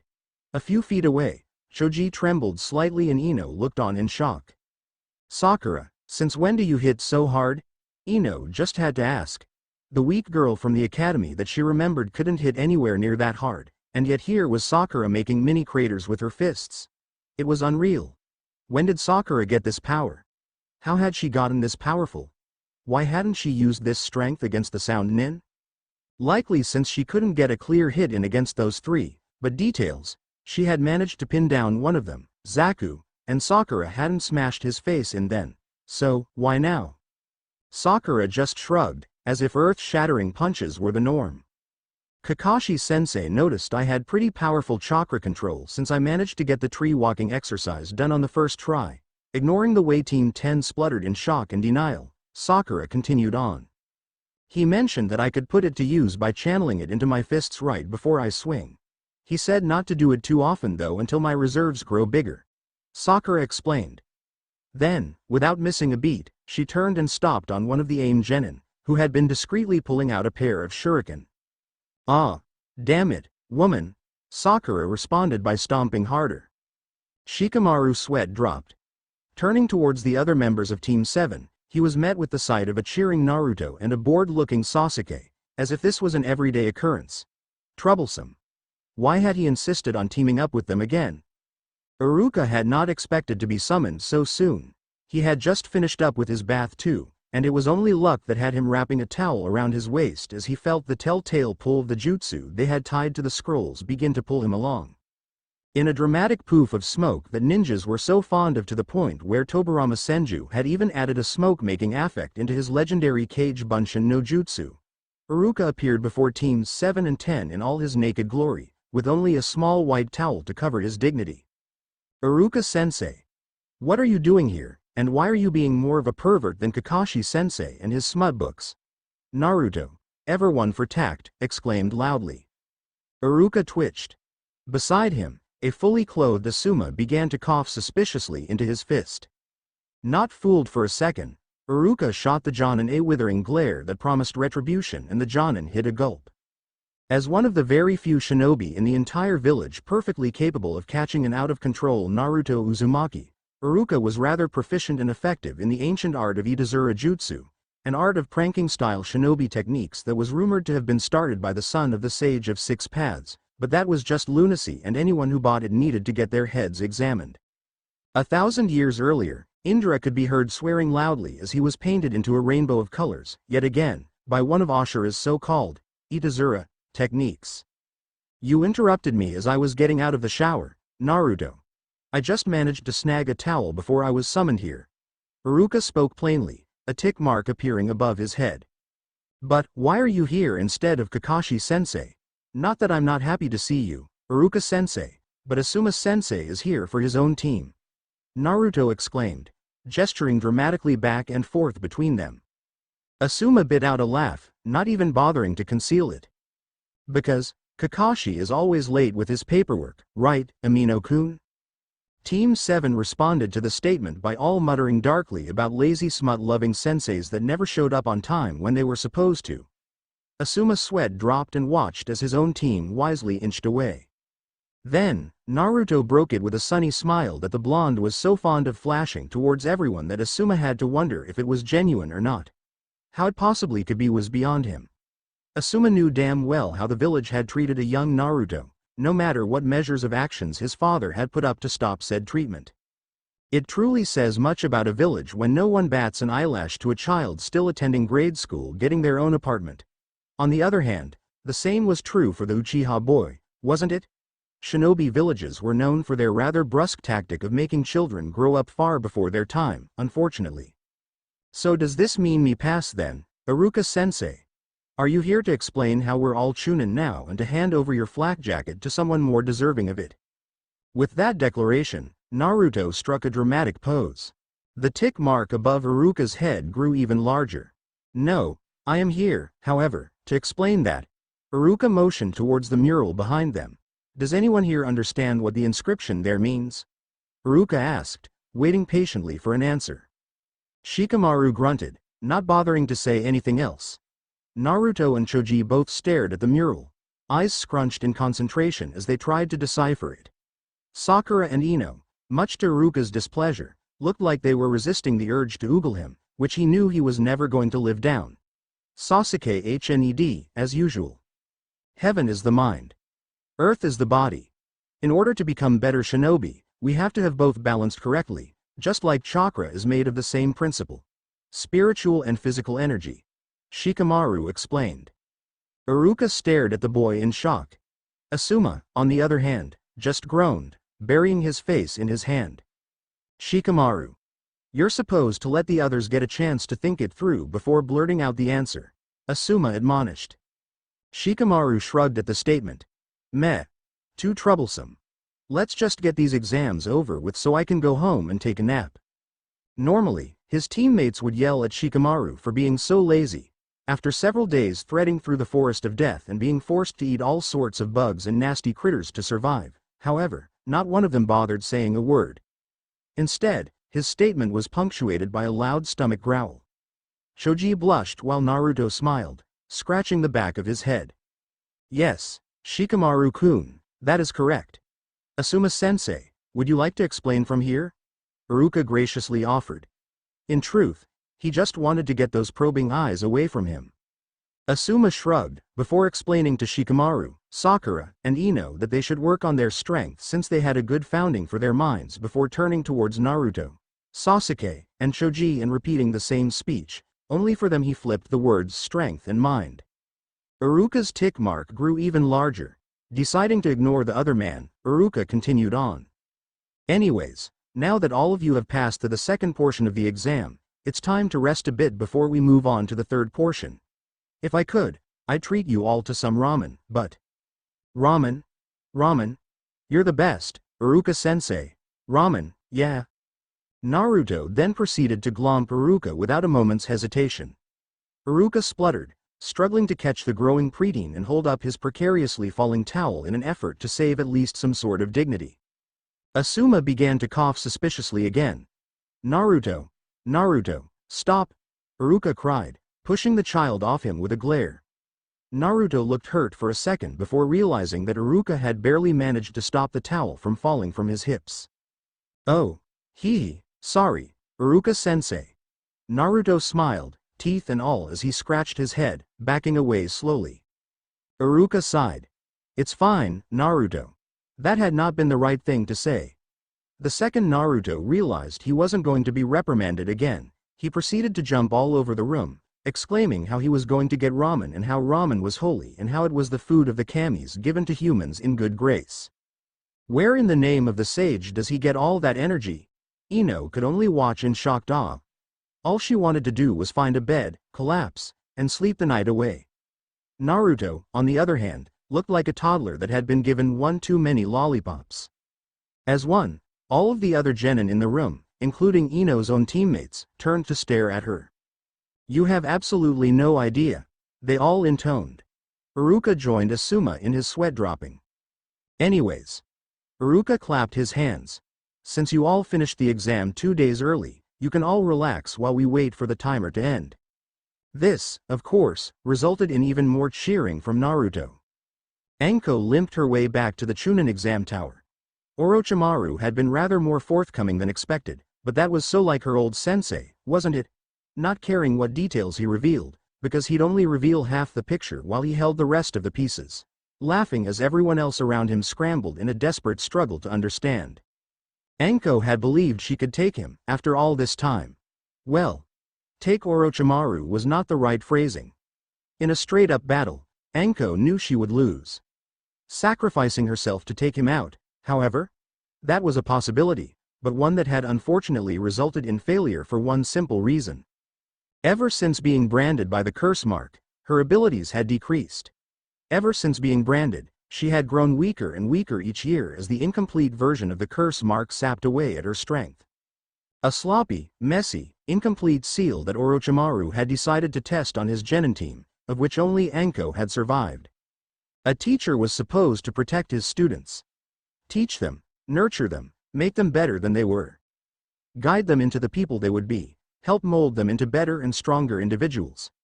Orochimaru had done none of that. No, instead Orochimaru had done the opposite. That monster had sacrificed his own students to his experiments, and Anko had been the result. Still, what she had just learned, the Hokage had to know of this. He had to be informed. It was vital that Lord Hokage know. Orochimaru no doubt knew Anko would report everything he told her to the Sandaime, but what other choice did she have? Even Anko wasn't sure what her former sensei was planning. If his betrayal had told her anything, it was that she had no skill in reading the Sannin. The only solace she had in that was the fact that Hiruzen Sarutobi himself had not seen past the lies Orochimaru had built around himself until Orochimaru himself had allowed it. So, when Anko finally reached her destination, she didn't bother knocking. She didn't bother masking her presence at all, so if she wasn't wanted she was sure the Hokage's Anbu guards would have stopped her. Not one did, which meant the Hokage knew she was coming and wasn't going to stop her. Good. Anko didn't know if she could take on a dozen Anbu in her current state. Without a word, Anko dashed into the Hokage's chamber. So desperate to report what she had found, she failed to notice the tall blonde man on the other side of the room, seemingly in a deep discussion with the Hokage. A deep discussion that the Hokage had interrupted with a hand gesture mere moments before Anko had come crashing in. Tokubetsu Jonin Mitarashi. I'm sure there is a very important reason that you interrupted my meeting like this. The Hokage greeted, lacing his fingers together as he rested his elbows on his desk. Anko's eyes darted towards the stranger before doing a double take. For a second, Anko had thought she was staring at the Yondaime Hokage, but no, the differences were subtle, yes, but this man was not their Yondaime. Not that it could have been in the first place. The Yondaime was long dead. Deciding to ignore the man for now since the Sandaime didn't seem at all bothered by the man's presence, Anko's eyes shot back towards her village leader. Her general. Her cage. Orochimaru is in the forest. He's here and, Anko shot another suspicious look at the blonde. Go on. The Hokage nodded before gesturing towards the man. Cloud-kun here has my complete and utter confidence. Continue, Anko. Anko herself didn't have complete and utter confidence in this literal stranger, but she recognized an order when she heard it. If the Hokage trusted this random blonde to hear her report, then so be it. Orochimaru is here, and he's targeting the Kyuubi Jinchuriki. He's after the legacy of the Uzumaki clan. Anko revealed as ordered. Only then did Cloud's expression change from aloof and bored. In the span of a second, it had shifted, completely and utterly serious as a frown adorned his face. Legacy of the Uzumaki clan, huh?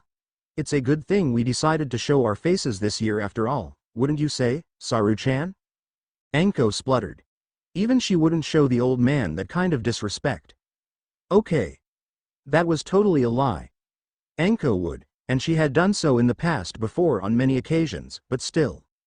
The Hokage, however, didn't seem bothered by the statement at all. Instead, he just nodded, his expression grim. You are correct, Cloud. It is with good luck that now, when Orochimaru is on the move, that our oldest allies have returned to offer us their aid. Oldest allies? What was that old man babbling on about now? It was only then that Anko noticed it, and she couldn't believe she hadn't seen it before. She should hand over her damn headband, because, really, how had she not noticed it? There, wrapped around Cloud's arm, was a headband adorned with a symbol Anko was very familiar with. A symbol she hadn't seen in a headband outside of history books, but one she saw every day outside of them. The spiral of Uzu. Cloud nodded. Yeah. Very fortunate. Very fortunate indeed. This, Orochimaru won't know what hit him. Threatening an Uzumaki? He'll regret the day he even considered it, I guarantee it. Sora hummed to himself as he decided to explore the tower. The second exam had been child's play. None of the other genin really gave Sora and his team much of a challenge. He hoped the next part of the exam would be a little more interesting. No wonder Riku said it was easy and that it was a disappointment that Sora was still a genin. Sora frowned. Stupid Riku and his stupid boasting. Whatever. Sora had been chosen, after all, to be a member of the first genin team Uzushio would send to an actual Chunin exam in over half a century. Huh. Take that, Riku. Sora was a total badass for having been chosen, and Riku was just jealous of Sora's awesomeness. Sora's levels of awesomeness had even exceeded that. He had found another Uzumaki. Sora hadn't believed it at first when the girl he had saved, Karen, had introduced herself, but the growing tick mark, the wild out-of-control temper, and her monstrous appetite when he escorted her back to the tower had totally confirmed it. Yep. That girl was an Uzumaki, through and through. Could she wield a Keyblade? Sora wondered. That skill wasn't necessarily tied to the Uzumaki bloodline, contrary to popular belief, but the majority of Keyblade wielders as a whole could typically trace a direct family line right back to an Uzumaki. Because of that, Sora supposed Kairi might have the potential to wield one. Maybe he could take her on as his apprentice? Sora could imagine it now. Him, an awesome Keyblade master, the rest of his comrades watching on in awe as Sora stood tall and proud, donned in Keyblade armor, a cape swirling behind him after finally achieving the rank of master, with his new apprentice by his side. Sora tilted his head. What if there were more Uzumaki here, actually, more here at the exam, or more in Rokudo no Sakai in general? Nah. In general, maybe, but in the exam? There was absolutely no way in. Suddenly, Tidus came running around the corner, nearly crashing into Sora. As it was, Sora had to dodge out of the way of the blonde. Hey! Watch where you're going, Sora chastised. Tidus' eyes snapped up to him. The blonde was wearing that ridiculous outfit of his that looked like someone had taken a bunch of different clothes, mashed them together, then ripped off things at random with a pair of scissors. Sora wasn't going to comment on that again, though. Last time he had Tidus had snorted and asked Sora why he was dressed like a toddler ready for nap time. In terms of hyperactive, Tidus and Sora could both give Naruto a run for his money, which was really impressive when you thought about it. Sora was an Uzumaki, so what was to be expected, but Tidus was not, and Sora really wanted to know where his blonde teammate got all that energy. Dude, Cloud-sensei found another Uzumaki in the exam, here from Konoha. His name is Naruto. Sora spluttered. Huh. What do you know? Maybe they would come across a third, eventually. They'd been here for less than a week and they had already found two. Elsewhere, Nagato Uzumaki sneezed. With a blink, the false god of aim ignored it before contemplating his next move, and how to best capture the Jinchuriki. Sabaku no Gara lived for one purpose, and one purpose only. The world had rejected his existence, so he would reject the world. The world had declared him a monster, when Gaara only wanted to live. They had turned on him, when he had only wanted love. Yashimaru had proved that to Gaara very brutally. The only person in this world worth loving was yourself. Loving others was a fool's bargain. You live for yourself, for what you want, for what you enjoy and desire. And, what Gaara enjoyed was feeling alive. He enjoyed blood and slaughter, because nothing else made him feel more living than when he was in the middle of a fight, watching as his opponents bled over and over again. Blood was life's ichor, after all, and Gaara liked spilling it, over and over, just like his blood had been spilt. The world had betrayed him, so Gaara would betray the world. He had been born to be a weapon, and while he had rejected the notion at first, Gaara now embraced it full-heartedly. He embraced it, even as he plotted. The cage. The monster he called father, Gaara was under no grand delusion. He knew that his father was worse than Gaara. Far worse. Gaara hated the man. He hated him with all his heart, with all his soul, and Gaara would have his vengeance. He would be free of these chains that bound him, and, in order to be free, he would need to strike down his captor. Only with the death of Raza would Gaara be free.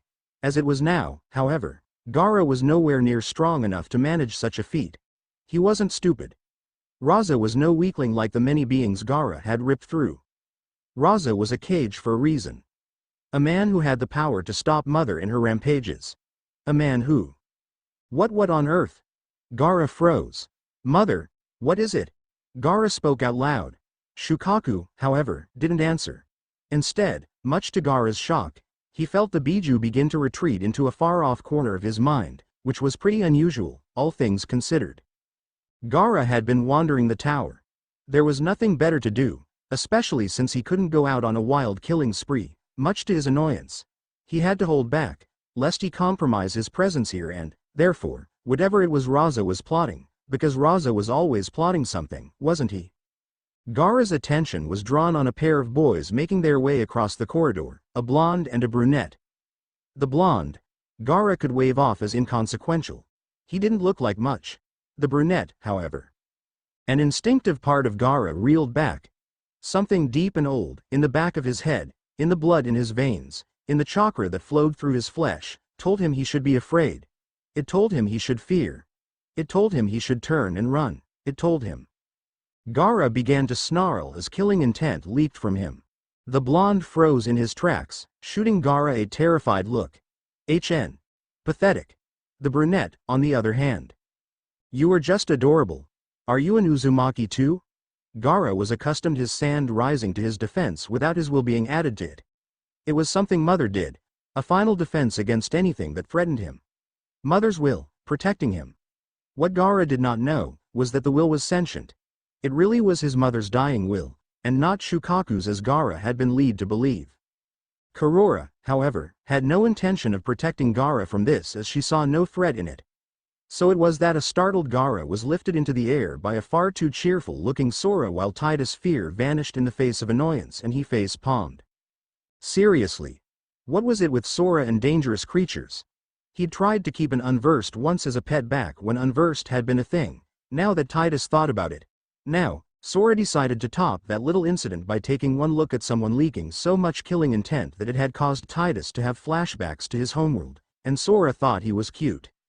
This was almost as bad as the time Sora decided Experiment 626 was just the greatest thing ever.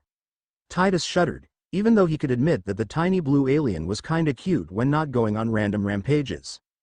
Gaara himself was frozen in shock. What had just happened? Sora, ignoring this all, set Gaara down and began to babble away cheerfully, all while asking if Gaara was the long-lost Kusan Cloud Sensei had tracked down and whatnot because Gaara, for some deranged reason, reminded Sora of his own mother. Flashback no jutsu, Cloud Strife had been, like many of his comrades, been born after the fall of Uzushio. There were very few of them left that had lived before the fall. 2 of them were now gone, ripped from the universe by some unknown force, and it was so shocking Cloud wasn't sure if it was real or a dream. Cloud had grown up hearing legends of the ancient homeland of the Uzumaki, not that there were many left.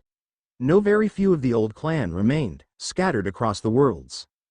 Among that precious few number, Even fewer remained that could wield the legendary Keyblade. 5 of those very limited few had been slaughtered with only a single survivor. A small blonde boy, delirious and raving and unable to tell anyone a damn thing, because whatever had happened had left him scared, and the boy himself had suppressed the memories. The same boy that now lay before him, sleeping under a spell's aid, because the second he had awoken he had gone wild, a crazed look in his eyes that no child should ever hold as he had attacked them all relentlessly. Shulk had stated she could get them easily enough if they just let her, but no one was willing to risk how that one might turn out. The mind, after all, was a very fragile thing, and the mind of a child was even more fragile than that. As far as Cloud was concerned, there was only one option. It wasn't one he really approved of, but it was the best plausible option. Naruto needed somewhere familiar. He needed someplace he recognized. He needed a place that his heart called home. The land of departure was a broken mess and literally no one knew why, so that was out of the picture. Cloud could take the child in himself, but he personally didn't think that was a good idea. Not with Sephiroth out there, still active. He would be painting a target on the kid's back, big, bright and red, and Cloud couldn't do that to a kid. He couldn't hand the kid over to one of the others either. When the Badlands had lit with a brutal struggle that shook the stars, the scattered remnants of Uzushio had stared into the skies, and they had felt it. Cloud had felt it, and there was no doubt several of the others had. But, most importantly, the reason he had to go through this course of actions was simple. Annoyingly simple. It is for the best. We should return the boy to his birth land. When he's ready, when he's older, that'll be the time. For now, we should let him grow. Cloud raised an unimpressed eyebrow. With all due respect, Lord Uzukage, is that really wise? The Uzukage himself trailed a finger across the sleeping Naruto's forehead, a frown marring the cage's usual cheerful disposition. His mind is blocked off. He's suppressed it. If he awakes in surroundings he doesn't find familiar, what's left of his sanity might snap. Large round eyes shot up towards Cloud's. Can I trust ya, Cloud, to take him back? What he needs is time. Time to heal, time to remember. Cloud crossed his arms as he frowned. And if he doesn't remember, what then? We still don't know what happened. 3 Keyblade Masters were struck down. Whoever the hell managed it has some serious firepower, and that kid is the only one who might have a clue as to who in the hell we're dealing with. Master Arrakis, Master Xehanort, and the newly named Master Aqua. All of them, gone. 2 more promising youths, Terra and Ventus, gone alongside them. The only thing they had to go on were the numerous reports of a strange boy wearing a mask running around numerous worlds as darkness oozed off him, but that was literally all they had. Naruto held the rest. The rest of the pieces. Pieces that Naruto, as of now, was mentally incapable of providing. Sure, there were methods to get those pieces, but at what cost? Surely not one Cloud was willing to pay, that he was sure of. The Uzukage smiled sadly at him, the weight of the world, literally, resting on his shoulders.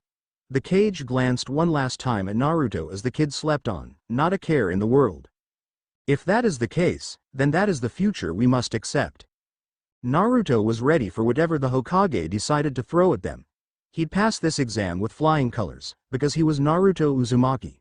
No matter what others said, Naruto would achieve his dreams, his hopes. He'd get them to acknowledge him, get them to see Naruto as himself instead of the monster that rested in his stomach. He had believed he was ready for anything. Even the crazy snake man in the forest hadn't shaken that belief. But here, and now, that belief was being shaken to the core. Naruto, stop that. You're staring. It takes a lot to get Sasuke to admonish someone. He's usually the quiet one in the group. If anything, you'd expect Sakura-chan to do it while Sasuke stood off to the side looking cool. Still, Naruto couldn't help it. The person in question turned, seemingly sensing Naruto's stare. Blue eyes, so much like his own, locked with his. The other teen tilted his head curiously, tousling some of the chaotic brown spikes around a bit. They didn't hide the unique headband he was wearing, however. The swirl. Contrary to popular belief, Naruto did actually know a bit about his clan. Why else would most of his clothing bear their symbol, even before he had become a ninja? True, Naruto didn't know much about the Uzumaki clan, only that they were all gone, but why was someone else wearing his clan symbol on a forehead protector? The boy in question blinked a few times before brushing a hand alongside his cheek. Is there something on my face? Naruto, for some reason beyond him, jumped at the voice. A feeling of cool fear ripped into him, but the why he couldn't understand. He'd never met this kid before, right? At least, Naruto thought he hadn't. So, why? Nah. Sorry. Naruto was definitely not blushing. Ignoring the looks being shot his way, Naruto resolutely looked ahead, staring straight at the Hokage as he began his speech. Get on with it already. We can take whatever you can throw at us. Gaara was, to be blunt, tired of this. It had taken him literal hours to shake off the bubbly brunette, and even then, he had to consciously exert effort to get his sand to move anywhere near the brat. Which, really, was simple enough, except for the part where Gaara had no idea why his ultimate defense didn't include defending against annoying teenagers that hadn't hit puberty yet, judging by the squeak in the boy's voice. The Sandaime continued prattling on, revealing that too many teams had made it past the first round, so they would have to have a preliminary match, here and now. Good, Gaara decided. He was itching for a slaughter, itching for blood after having to put up with Sora, who, annoyingly, seemed to instinctively know when Gaara was about to blast him with sand, dodging out of the way easily enough before laughing it off. The boy, for whatever bloody reason, had no idea Gaara was actively trying to kill him, and was convinced that aggravated assault was Gaara's method of playing. He even went as far as to call Gaara friend. The idea, it didn't compute properly, if Gaara was being honest. Friend. What did that word even mean? What was a friend? Either way, as Gaara made his way up to the balcony, he pondered on Sora, pondered on this exam, and pondered on his purpose here. Orochimaru was seething. Yes, he had managed to infiltrate his way into the village, but despite that, he had yet to achieve his primary object, which had led him to degrading himself into participating into something as lowly as a Chunin exam. Despite his best efforts, Sasuke Uchiha's pale neck remained unmarred by Orochimaru's cursed seal. On top of that, Kabuto had failed in his objective as well, not only failing to make it past the second exam, but also being outsmarted by a bloody genin, of all things. What a fascinating generation. However, what piqued Orochimaru's interest, truly piqued it, was the man standing not far from the Hokage. Blonde spikes shooting off in every direction, a red ragged cloak across his back, and headband with a familiar symbol etched into it, a symbol Orochimaru thought he'd never see on a headband ever again. Orochimaru resisted the urge to say something. Surely someone else would. Just like Orochimaru, their curiosity would be spiked. Unfortunately for Orochimaru, no matter how curious the Konoha were, a single gesture from Sarutobi-sensei caused them to relax, not a word slipping past their lips. Orochimaru couldn't help but twitch. Well, no matter, he'd find out eventually. Although, the return of the Uzushio. Well, that might actually complicate things for him, even more than random spiritual guardians. My name is Hayate Gecko, and I will be proctoring this portion of the exam, a sickly man declared, before coughing several times. The screen behind me will show a random pair of names. When you are called, please, come down and prepare for your match. If at any time I announce that the match is over, here, the man's expression shifted, from sickly and weak to someone you did not want to mess with. I, or one of the other Jonin here, will interfere.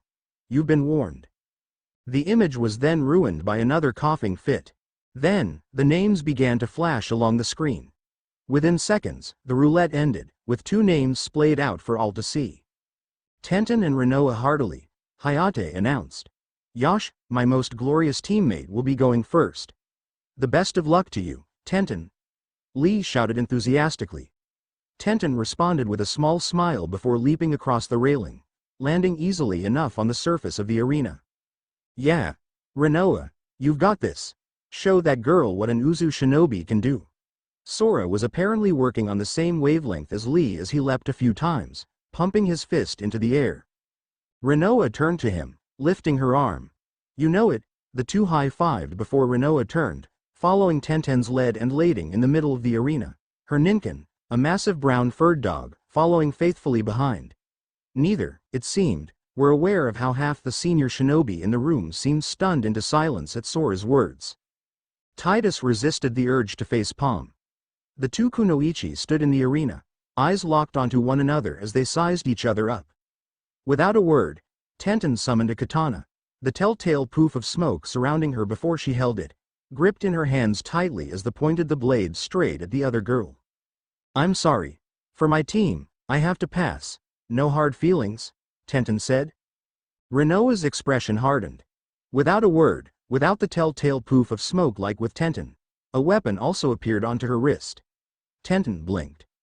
What sort of summoning was that? And what sort of weapon was that, anyways? A strange ring-shaped weapon was now strapped onto Renoa's wrist. Lifting it up, Renoa pointed it straight at Tenten. "I'm afraid it's the other way around. I have a lot more at stake in this exam than you do, so I'm afraid this is where your path ends," Renoa stated. Tenten narrowed her eyes, her grip on the katana whitening her knuckles. "Begin," Hayate announced. Tenten didn't know what to make of her opponent. With such a small and dainty frame, Renoa hardily did not look like much.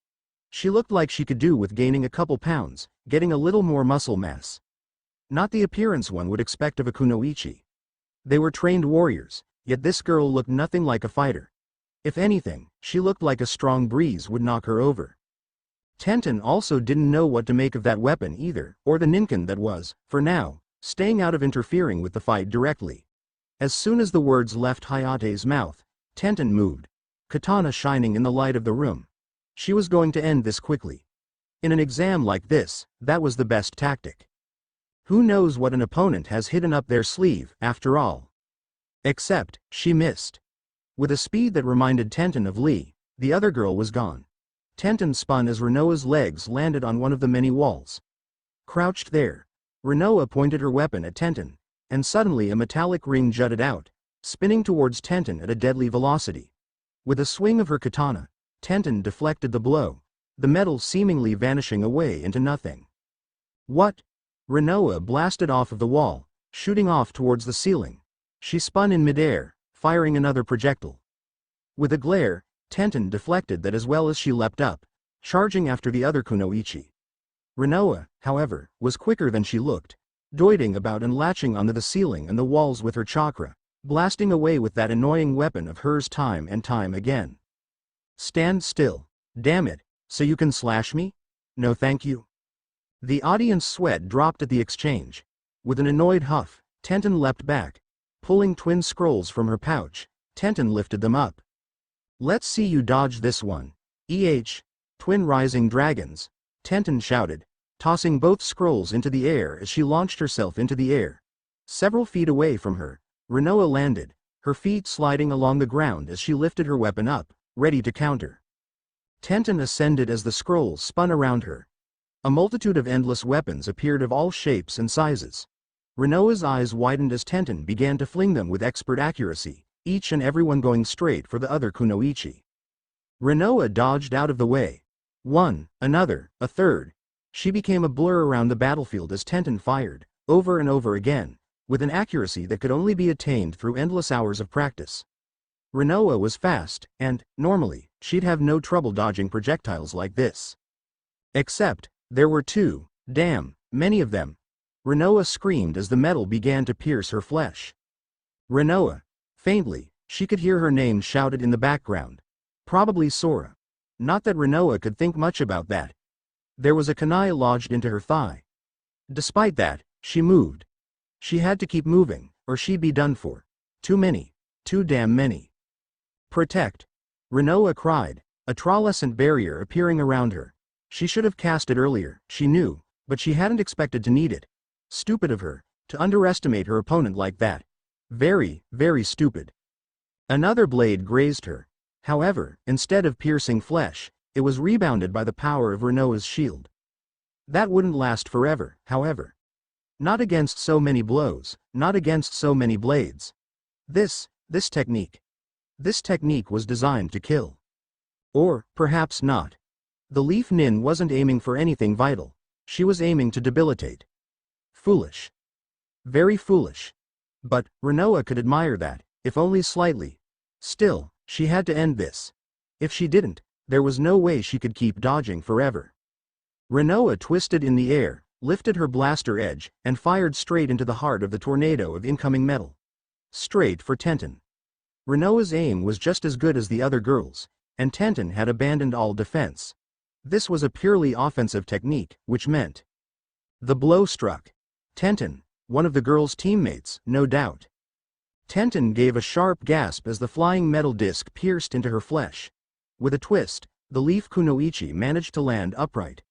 The metal had disappeared on contact, returning to Rinoa, but the wound was still there. Tenten gripped her chest, at the gash there, shooting a sharp glare at the other kunoichi. Rinoa, however, had not gone unscathed. Cuts adorned her body, there was a kunai shoved into her leg, and she was dripping blood everywhere. This ends now. Tenten snapped. Rinoa smirked as she lifted her blaster edge again. Agreed. I admit, I underestimated you at first. My mistake. I can acknowledge you as a true kunoichi. Tenten, for a moment, looked stunned at the words. Then, the stunned look shifted to offense as her glare hardened. You, acknowledge me? That's some arrogance. I am the one who will surpass Tsunade. And, to do that, I have to win here and now. This is the end. Then, Tenten lifted her fingers. Rinoa had a brief moment of oh shit as several weapons came flying at her from across the battlefield. She screamed as several of them pierced her. Damn it. Damn it. Damn it. Damn it. Rinoa's scream pierced the air around them. Arrow. Tenten was stunned as wind lashed around Rinoa, batted aside by a furious blast of air. That alone, however, wasn't what had her stunned speechless.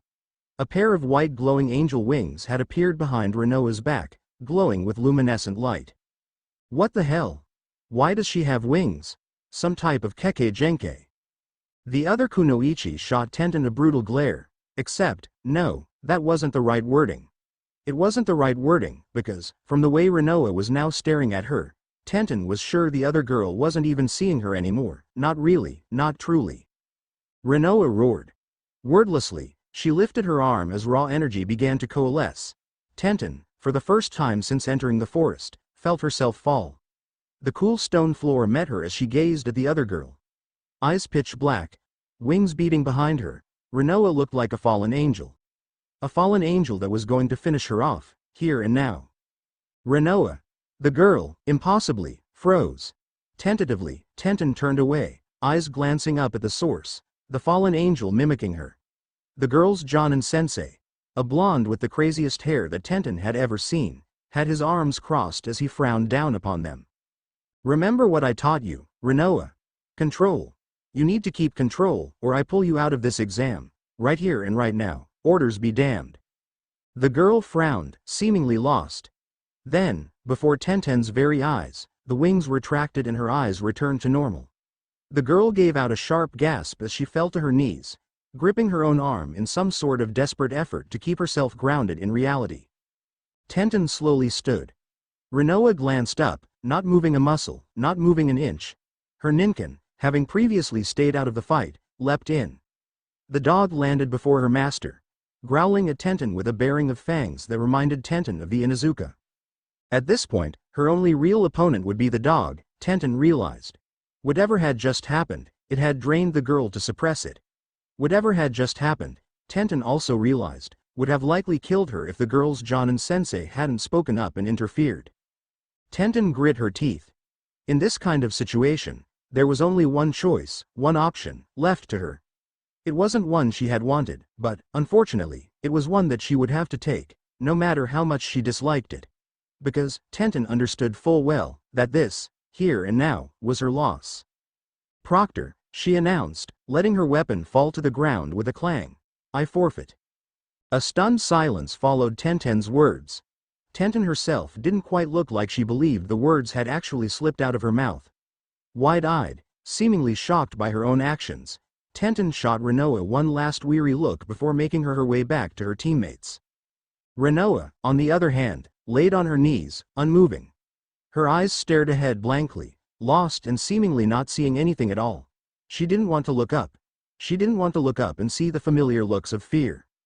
Orochimaru resisted the urge to lick his lips. What wonderful power. How fascinating. It reminded him of Jugo for a moment, only different. He hadn't seen this particular power since before the Third Shinobi War. To think, there was a survivor of that clan still around. Sora decided enough was enough. Leaping over the rail, Sora landed before his teammate. Rinoa blinked up at him in surprise. Come on, Rin. It's fine. It's over. Let's go. Sora spoke gently as he reached out a hand towards the girl. Up on the balcony, Kakashi hit a flinch. Unfortunately, he was among shinobi, so his movement did not go unnoticed by the others. Rinoa let herself be hauled up. With one last glare at the occupants of the room for staring at his friend like she was the main attraction at a freak show, Sora carried the girl in his arms as he leapt right back up towards the rest of his team. Settling her down, Rinoa turned to him and muttered a quick, "Thank you." Then, she turned towards Cloud. "Sensei," she began. Cloud interrupted by flying up a single finger. Rinoa fell silent.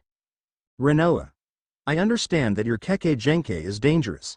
I understand that you don't have full control of it. But, you held back when you heard my voice, so we're making progress. Thank you." The girl looked stunned. Evidently, she had been expecting a scolding. A reprimand. Something. Anything. Not a gentle smile from her sensei as Sora squeezed her shoulder in a show of support and Titus glared at anyone who dared look at her oddly. Her team was here for her, and nothing could make Rinoa happier. So, she smiled, and Sora, sunny Sora, beamed right back at her. Naruto couldn't help but feel a pang of jealousy, and idly wondered what his Sasuke and Sakura would do if they knew he was housing a dangerous bloodthirsty village-destroying fluffy destroyer. Then, the names on the screen began to fill again before they finally latched onto a pair. Shino Aburame and Dosu, Hayate called out. The two genin shot each other looks from across the arena. Sparks seemed to fly between the two as they sized each other up. "Yeah. Kick his ass, Shino, and, if you can't, I'll do it for you later," Naruto yelled out loudly. Dosu froze, a drop of sweat falling from his brow as he shot the orange-clad demon Brad a weary look. That blow in the forest had shattered part of his jaw. Only Kabuto's quick healing powers had helped him in the slightest. Naruto. You can't interfere in another match unless you want to be disqualified," Kakashi informed his student. Naruto grumbled, crossing his arms and sticking his tongue out at Kakashi's back. Kakashi responded with a darting hand that patted Naruto on the head with enough force to cause the boy to bite his own tongue. Naruto swore, backing away and shooting his sensei a glare. A glare that was ignored as Kakashi gave a perverse giggle, flipping through his book. "Naruto-san." Shino spoke. Naruto turned. "I appreciate the care, but I do not need it. This will be over shortly enough. Why? Because this opponent cannot possibly beat me." There was no arrogance in Shino's voice. "No, I'm better than you or about the boy." No, just a plain matter-of-fact tone, as if speaking about the weather. Dosu clenched his fist. "That's some arrogance, I'll break you." Shino responded to that declaration by not responding. Instead, presenting a cool air of indifference, the Aburame heir made his way down the stairs at a slow pace. Dosu twitched. At last, the two genin stood before each other. "Begin," Hayate announced before breaking into another coughing fit. Cloud frowned. Maybe he should have Aerith take a look at the man." Dosu responded to Hayate's announcement with a roar. "This will teach you. Die." The sound genin swung his arm. Up in the balcony, Cloud produced a pair of earmuffs and placed them off his ears. Seeing the pained look on Kiba and Akamaru's faces, Cloud produced 2 extra pairs before tossing them over. The Inuzuka caught them, blinking in surprise before shooting the Uzujonin a grateful look. The sound wave struck. Dosu smirked as the Shino before him gave a surprised lurch. The smirk died as Shino exploded into a swarm of bugs. "What?" Dosu exclaimed. "Only a fool faces an unknown threat head-on. Why? Because they might sprout wings and reveal hidden abilities." A tick mark appeared above Rinoa's head. "Come out, coward." Dosu spun around frantically, eyes looking for Shino every which way. "Very well." Shino's voice rang out. Dosu's eyes widened as he gazed up. Shino's lanky form descended from the ceilings, kunai held firmly in his grip. Dosu lifted his arm, but not fast enough. The kunai dug painfully into his shoulder as Shino landed on him, using Dosu's chest as a springboard to kick off. Shino spun in midair, landing cleanly on his feet as the sound nin stumbled back. "It's over." Shino, standing to full height, told the other genin. Dosu grit his teeth. "What makes you say that, punk? Landing the first blow means nothing." Simple. You can either choose to attack me and my swarm will consume you faster than you can blink. Alternatively, you can attack them and deal with me. Dosu responded to Shino's ultimatum by lifting his arm vertically in the air and letting loose a pulse of chakra. Several of Shino's bugs around him exploded. New deal, Dosu growled out. Surrender, or I kill all of your little payaw. Shino did not take the killing of his bugs lightly. He took great offense. Such offense that several thousand bugs exploded out of the ground around Dosu. It was over within seconds. Dosu himself had no defense against it. He tried to release another attack with his arm, but the bugs disabled that first with rather brutal efficiency and blood exploded from his arm as he tried to channel power through it.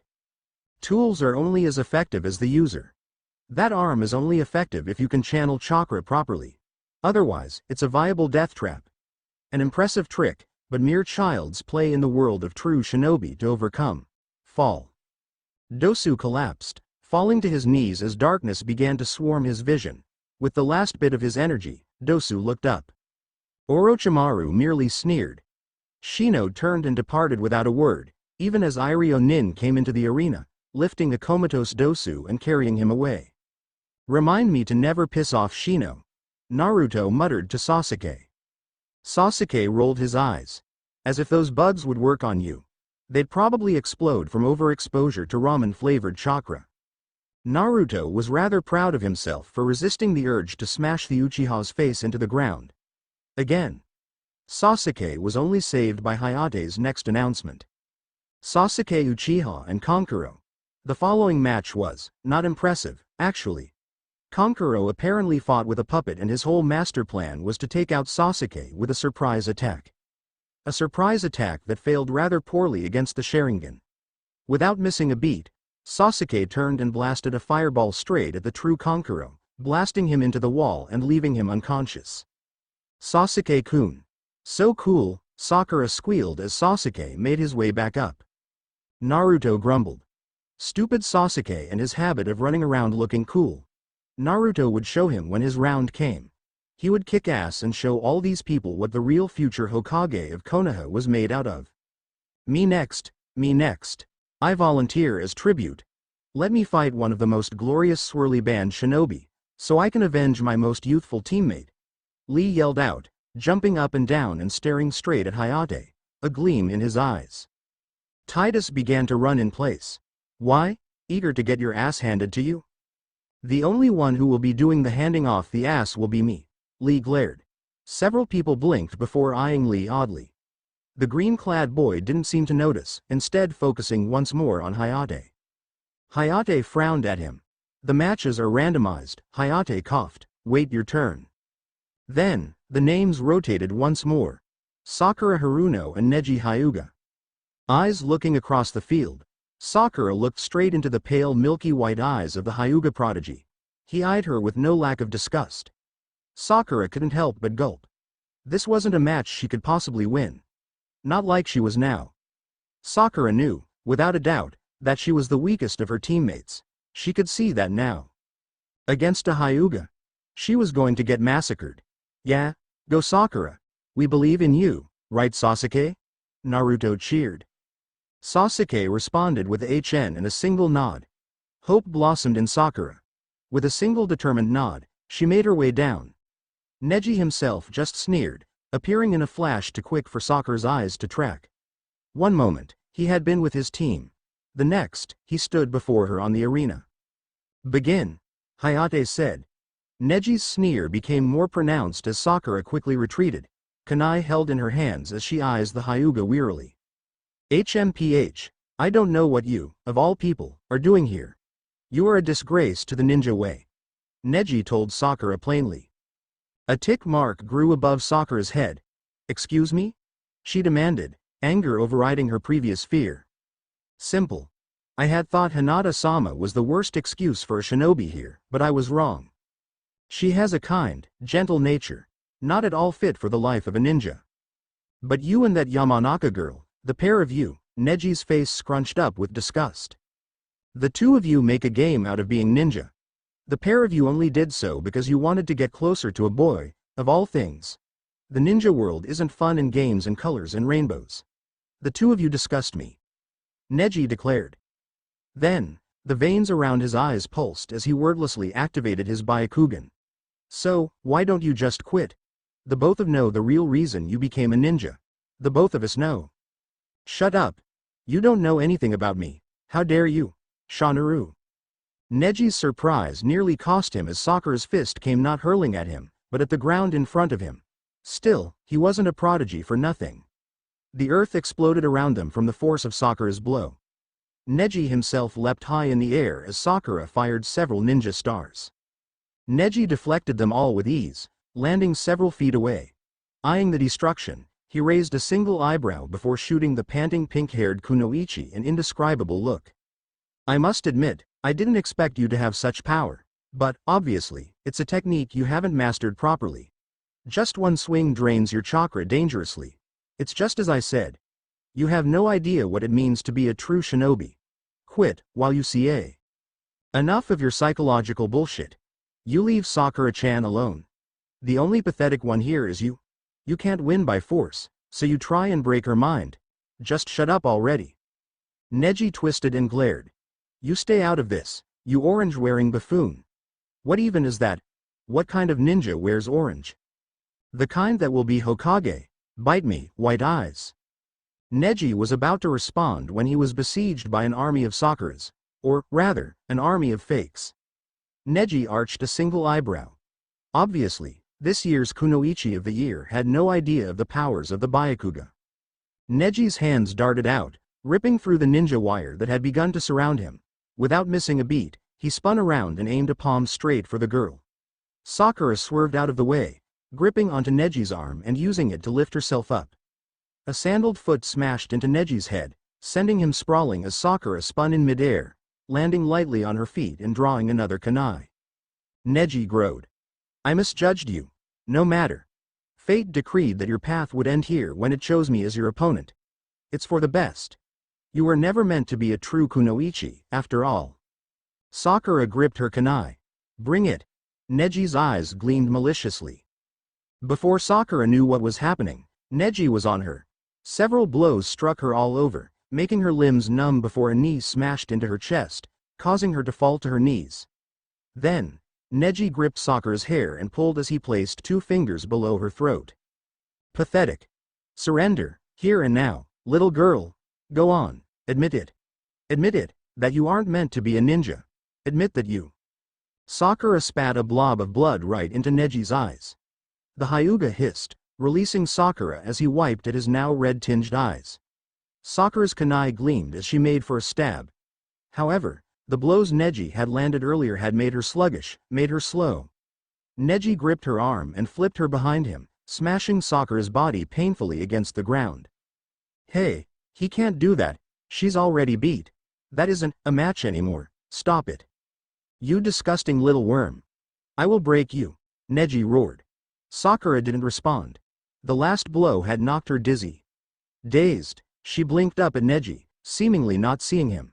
Neji, however, didn't seem to care. The girl had embarrassed him. The girl had to go. The proctor hadn't called the ma. Winner, Neji Hyuga. Now, let her go. Neji growled. Then, Sakura, broken and bloody and beaten, smirked up at him. Blood dripped from the kunoichi's mouth. She was covered in bruises in every which direction, but she still smirked. Neji roared and aimed one last jab, right for the heart. The Jonin moved. Neji suddenly found himself surrounded. Faster than he could see, Guy, Kakashi, Asuma, and Kurenai had him from all corners, holding him back as Kakashi himself pulled Sakura back, cradling his wounded student against him. Neji sneered again. Preferential treatment against the Hyuga? You. The match was over, you jerk, Sakura-chan. Is she gonna be okay, Kakashi-sensei? Don't worry, Naruto. Konoha has the best Iryo nin around. Kakashi's eyes smiled towards his student before turning towards Gare. Still, to do that to a fellow leaf nin. What have you been teaching the boy, Guy? I assure you, Kakashi, I will be having words with him. Neji bared his teeth in annoyance before letting himself relax. The Jonin, sensing he wouldn't act, released him. Neji took several steps back, intent on going back to the stands when a fist came straight for his face. Neji spun to block, only to see Guy holding the offending hand. On his other side, Karinia held a struggling Sasuke, eyes red and spinning with the Sharingan. Neji sneered once more. That girl was a pathetic excuse of a ninja. You should both be thanking me for taking her off your shoulders, aren't I kind? No, you're an asshole. What crawled up your ass and died? Neji spun and shot a glare up at the stands. No one asked you. Sora just shrugged. I call it like I see it. Neji wasn't going to bother responding to that statement. Instead, with a huff, he departed without a word. However, he paused when Naruto's voice rang out behind him. I swear, Naruto spoke. I swear, I'll make you pay for that. Sakura-chan didn't deserve that, you jerk. HN. As annoying as she is, she's my teammate. I swear too. If Naruto doesn't, I will. Hyuga. Sasuke added in. Neji didn't respond. Instead, he kept on walking so far, it was unclear which match had been the most impacting, Tenten against Rinoa or Neji against Sakura. While the first round had been more evenly matched until Rinoa revealed her secret status as Lucifer Jr., the last match between the Hyuga and the pink-haired Kunoichi had been just plain brutal. Lee himself shot Neji a withering look. Neji rolled his eyes. What's wrong, Lee? What you did was most disgraceful, Neji. It is one thing to defeat an opponent. It is another to try and strike them once the match is already done. Neji merely shrugged. What of it? I did it to teach her a lesson. That girl has no business being a ninja, no matter your opinion on the matter, Lee. I did her a favor, before she gets herself killed. Neji stated matter-of-fact. Lee grit his teeth. So you decided to end her life here and now instead? I wasn't aiming to kill.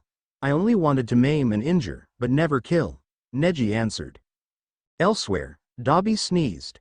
It was then that Tenten joined Lee in his glaring, which really took a lot since the girl had had a crush on Neji since they'd first become a team. Several feet away, Cloud shot Sora a look. The brunette, sensing the stare, snapped his head in the direction of his sensei. Cloud continued to stare, not at all perturbed by how his student seemed to shift a bit away from him. What is it, sensei? Sora asked, slightly uncomfortable. Cloud, however, just shook his head and looked away. I knew you were spending too much time around Riku. You're even starting to sound like him a bit. A tick mark appeared above Sora's head. Shikamaru Nara versus Choji Akamichi, Hayate called out. Across the room, both Shikamaru and Choji blinked in surprise. Choji, unsurprisingly, was the first to respond. Hey, we're teammates. Isn't that, against the rules? Choji demanded to know. For the last time, the matches are randomized. What is it about randomization that you people don't seem to understand? Shikamaru and Choji glanced at one another. How do you want to do this? How about we don't? Choji shot a pleading look at their sensei. Asuma took a puff out of his cigarette in response. If you win, I'll buy you lunch. Shikamaru, if you win, I'll buy you that collector's shoji set you were eyeing. Asuma bargained. Sparks seemed to fly as his two students gazed at one another. Gone was the familiar aura of two besties. Replacing it was determination to see this through, to get the prize. It lasted all of 2 seconds before Shikamaru shot Asuma a look and scrunched his nose. Sounds like too much work for a shoji set, even if it's a fancy one. I've already got so many, Shikamaru stated. Then, an orange annoyance appeared. Much like he had in the original timeline, Naruto kicked Shikamaru, sending him sprawling into the arena. Only, this time around, he followed it up by kicking Choji as well, sending him in right afterwards. Stop messing around and fight already, Naruto shouted. Oh, really, Naruto? Really? Tamari twitched. This was their enemy? How in the seven hells were they losing so much clientele to this? Then again, she only had to glance to her left to see a groaning Kankuro, rubbing the spot on his head where he had collided heavily against the wall from the blast of Sasuke Uchiha's fireball jutsu. Shikamaru and Choji both stood. Begin, Hayate said. The two members of Team 10 did so in a rather rapid fashion, but not in a way anyone had expected. Their hands whipped out, each extending a single hand out with the palm facing up as the other moved through hand signs. Several people leaned forward. Was this some new secret jutsu that two of Konoha's legendary clans had developed? Beside Asuma, Ino groaned. burying her face in her hands. Asuma looked like he very much wanted to join her. Jan, Ken, Pon, Shikamaru and Choji both shouted in unison. Several people fell over. The first round was a tie, as was the second, and the third. The fourth, Shikamaru finally won with a groan. Choji, oddly enough, laughed and tossed his arms up in the air. Yes, I don't have to go on with the test. More people fell over. Best 2 out of 3, Shikamaru growled, eyes glistening menacingly. Nah, I lost fair and square. Haha. It was at this moment that Asuma gave into the urge to facepalm. Ino herself was eyeing the wall in curiosity, seemingly contemplating smashing her face into that instead. Choji, gleefully, turned towards Hayate. Well, what are you waiting for? Call the match. Winner, Shikamaru. Shikamaru groaned again. Sora Uzumaki and Kiba Inuzuka. Hayate blinked. Uzumaki. Huh. He'd been sure Naruto had been the last one. Then again, in their prime the Uzumaki had been like rabbits. Having one randomly pop out of nowhere shouldn't be that surprising. Uzumaki? Naruto called out, he wasn't the only one. Yes. My turn, Sora cheered, gleefully making his way into the arena, Kiba following soon after, his face scrunched in surprise. You're an Uzumaki? Are you related to Naruto? Sora blinked. Then, with a wide grin, he nodded. Yeah, isn't that right, little cousin? Sora turned and shot a beaming smile towards Gaara, much to the confusion of everyone else. Titus could only groan. Gaara twitched. For the last time, Uzumaki-san, I am not your cousin. Gaara barked out. Tamari and Kankuro flinched, backing away rapidly. Baki himself eyed the Jinchuriki wearily. Sora, however, just waved a dismissive hand. Nah, course you are. You've got the same hair as Mom. And that coppery smell. Sora said. Kiba took a small step back. That coppery smell coming from Gaara was the unmistakable scent of blood. Kiba spoke. Sora turned towards the other boy as Kiba gave him an awkward look. What? Sora asked. That's not Naruto. That's Naruto. Kiba pointed towards a rather annoyed-looking blonde. Sora, surprised, met the gaze of the blonde boy that had been staring at him earlier. Blue eyes, so much like his own, broke away as a small shudder seemed to ripple past the other boy of flesh. Sora titled his head. Cloud-sensei, you didn't tell me you reproduced. Sora shuddered slightly. More Cloud-senseis running around. What an utterly terrifying thought. Cloud could be heard sighing. Sora, I did not reproduce. That's your cousin. Not, I'm sorry, I didn't catch your name. Gaara. Thank you. Not this Gaara. The other Uzumaki I found is the orange-wearing Gaki. Sora's world seemed to fall apart. He shot Gaara what could only be described as a wounded look. You lied to me. Gaara let loose a torrent of killing intent. Despite the fact that it was literally focused on Sora, the brunette didn't seem to notice at all. Whatever. I'm done with you. I hope you survive long enough for the final portion of the exam. I want to crush you myself. Gaara threatened, sand swirling ominously around him as he lowered his head a bit, shadows accentuating the sand genin's features. Sora, instead of doing the natural thing and fearing for his life, shot his teacher a look that could only be described as I told you so. See, he even sounds like Mom. Can we get on with the exam, please? Hayate interrupted. Oh, hee. Sorry. Sora shot Hayate a familiar closed-eyed smile. Several eyes darted back and forth between Sora and Naruto. Sora then looked towards his aforementioned cousin. We should do some catching up later, yeah? Naruto didn't respond. Instead, in a move that made Kakashi wonder if the Yamanaka had developed a jutsu to switch two people's minds, Naruto, in a Hinata-like gesture, looked like he was resisting the urge to hide behind him. Sora frowned before turning towards Kiba. He'd deal with that later, he supposed. Kiba crossed his arms and frowned. So, you're related to that loser Naruto, huh? Sora twitched. He might not know his cousin very well, but hey, he was family. My cousin isn't a loser, Sora snapped. Kiba burst into laughter. Ahahaha, that's the best thing I've heard all exam. That idiot can't even perform a standard Bunshin jutsu, Kiba divulged. Sora blinked several times before he realized the other genin was serious, and no one, it seemed, realized just how odd that statement was. His poor little cousin. What strifes he must have had to push through. No shit. We Uzumaki have too much chakra for that. That's why Tobirama Senju made the Kage Bunshin no Jutsu especially for us, since we could use it safely without, causing the clone to fall apart from overflow. Behind him, Sora pretended not to hear Cloud Sensei mutter about how he was going to have a few choice words with Riku for corrupting his precious student. Kiba looked surprised at the revelation. On the balcony, Naruto's eyes widened as several people emulated Kiba. Kakashi looked a bit disturbed before he turned his head to look at his blonde student. Please tell me they didn't try to make you use the Standards Bunshin. It's why I kept failing, Naruto admitted before going off on a tirade about stupid academy teachers and whatnot. Kakashi shot Sarutobi a look that screamed told you so. Sarutobi coughed. If we could please get on with the match, begin, Hayate yelled. Alright, come on, Akamaru. Let's show this loser what real shinobi are made of, Kiba shouted. Akamaru growled as he approached.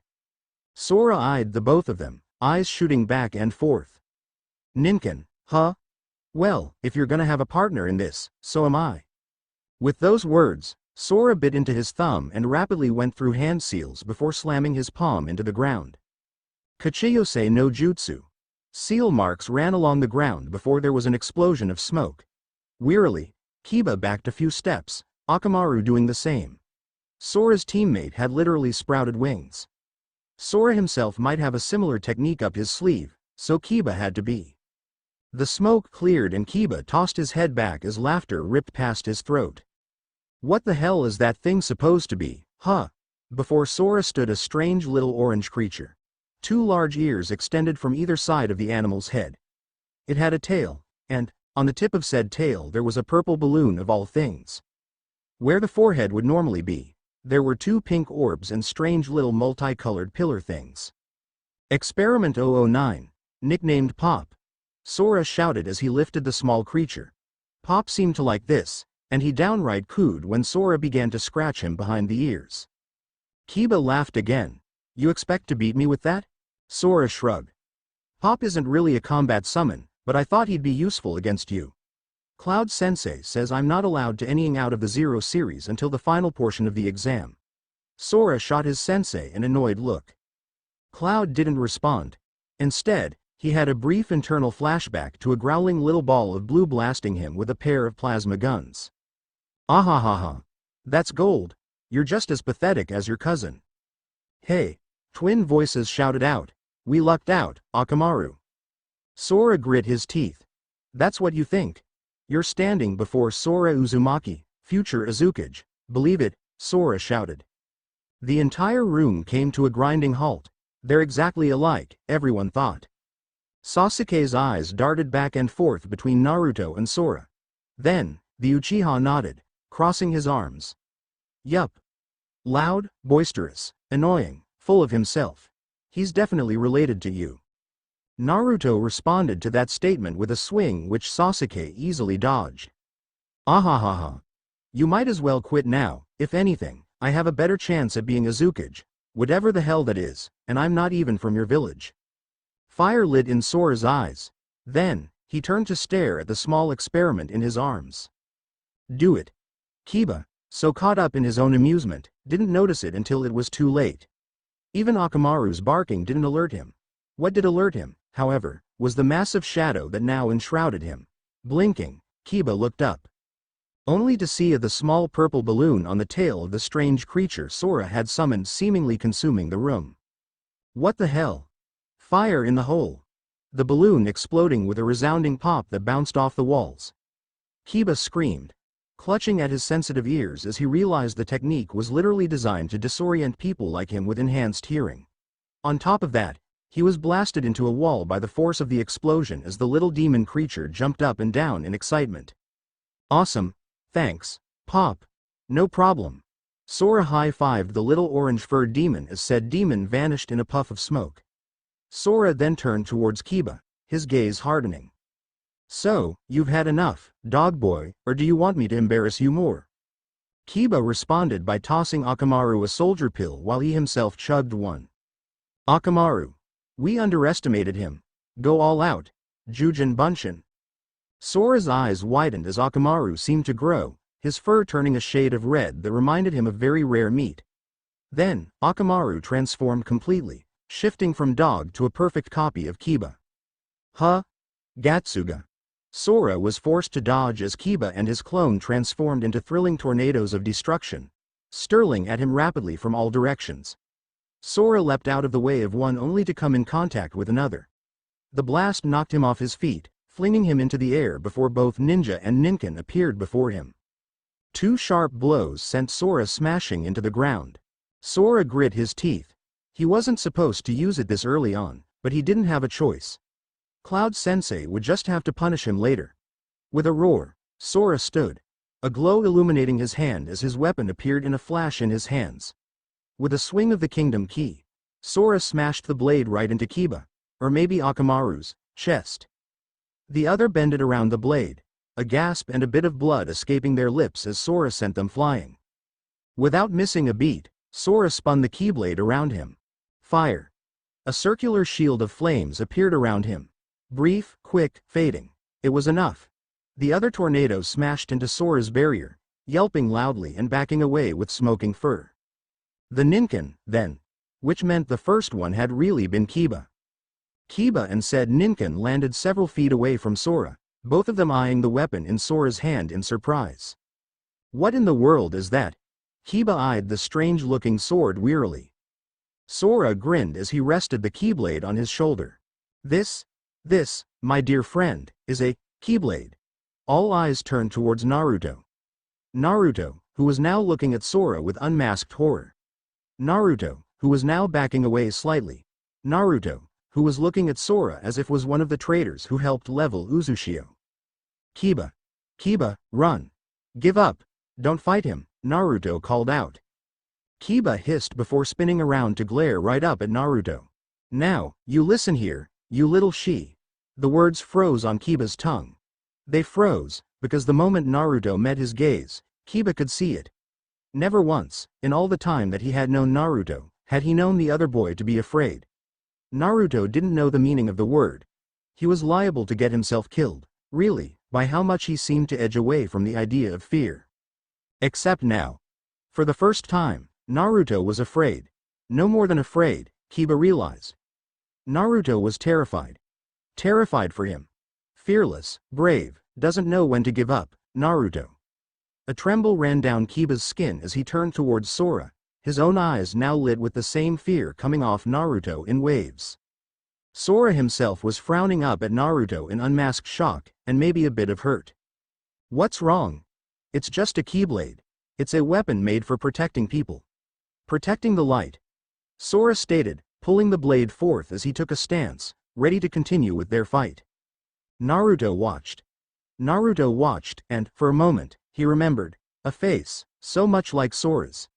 Hair, an identical mess of random spikes. Eyes glowing gold, vicious and twisted. An insane gleam, a Keyblade rested on his shoulder before he brought it forth, and swung. Naruto scrunched his eyes and looked away as a phantom pain ripped through his chest and a short, silent scream ripped through his lips and he backed away rapidly, colliding with a wall as everything started to go dark. Naruto was falling. Everything around him, everything was so dark. Falling, into the darkness. Falling, into his memories. The mad gleam in the eyes of a monster as he swung a blade of death. A tear-stricken face scrunched in a twisted determination. A teenager, possessed while his body acted against his will and so very, very gone. When it was all said and done, those eyes that had once been so full of life and happiness and joy just stared blankly ahead, unseeing, locked in his own mind. Naruto felt like screaming, so, naturally, he did. That was when a pair of arms wrapped around him and pulled him close. Naruto froze. Someone was holding him. That was not a feeling he was accustomed to. His childhood had been a myriad of loneliness. He hadn't known love or comfort, hadn't had any friends or family to speak of. He'd never had anyone who would wipe away his tears and make him feel better after he'd gotten hurt. Hell, if anything, he'd get vindictively smug faces whenever he did cry. Which, of course, resulted in Naruto refusing to shed a single tear while simultaneously pranking the shit out of those that had wronged him. So, these arms around him now, Naruto wasn't sure what to do about them. Physical contact usually meant harm, not comfort. It usually meant he was going to be hit, not soothed. Normally, Naruto would have reacted accordingly, fighting back with all he had. Normally, Naruto would have responded to a hug with bared teeth and a kunai in his hands. Normally, that's exactly what Naruto would have done. Except, right now, these arms. These Aries felt so familiar. Familiar in a way Naruto couldn't place, but familiar nonetheless. So, instead of fighting, he wrapped his arms around the other, buried his face, and cried. Shish. Shish. It's okay. Shish. I've got you. I'm not leaving. Let it all out. Let it out. Naruto wanted to do just that. He didn't even know why. He didn't know why he was freaking out. That Sora kid was family, right? Family, actual family. Something Naruto had always wanted. So, why was it that when what he wanted was finally right in front of him, that Naruto responded by freaking out? It's all right. Cry all you want. Don't hold it in. Let it go. The voice continued even as a hand rubbed along his back, patting him gently, grounding Naruto back to earth. The voice was undeniably masculine. A man. Naruto had always wanted a brother, or maybe even a father. Sasuke, he supposed, was the closest thing Naruto had to a brother. Sasuke was annoying, he was better at everything, he was a smug little prick that liked to mess with him and whatnot, but Sasuke was also his friend.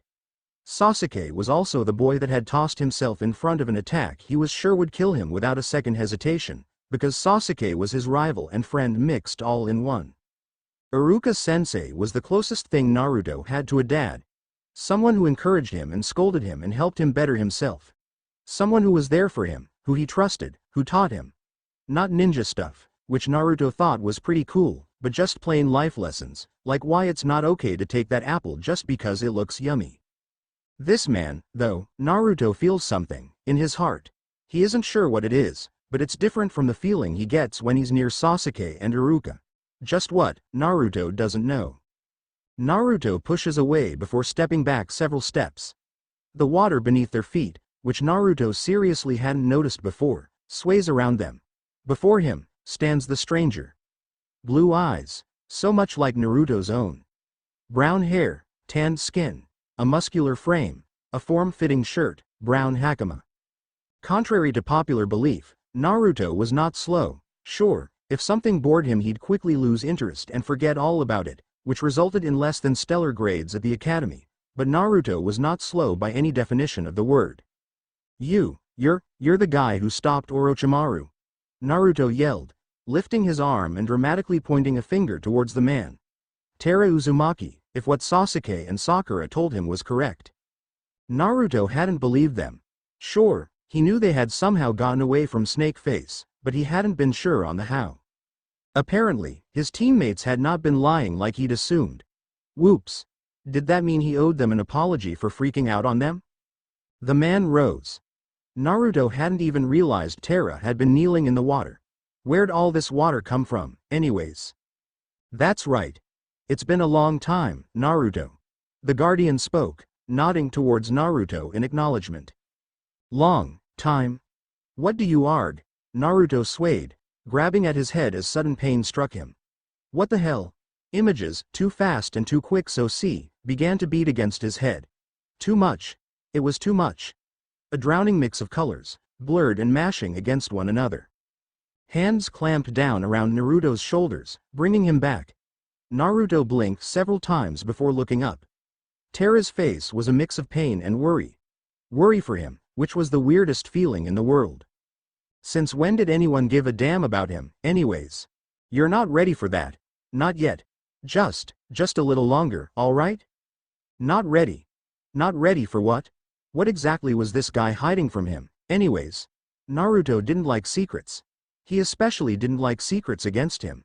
He especially didn't like how everyone else around him seemed to know more about Naruto than Naruto himself did, and the man before him had just been added to the list, it seemed. Naruto ripped himself away, stepping back as a growl left his lips. Ignoring the pang he felt at the hurt expression Terra was sporting, Naruto glared. Not ready for what? What are you hiding from me? Who are you, anyways?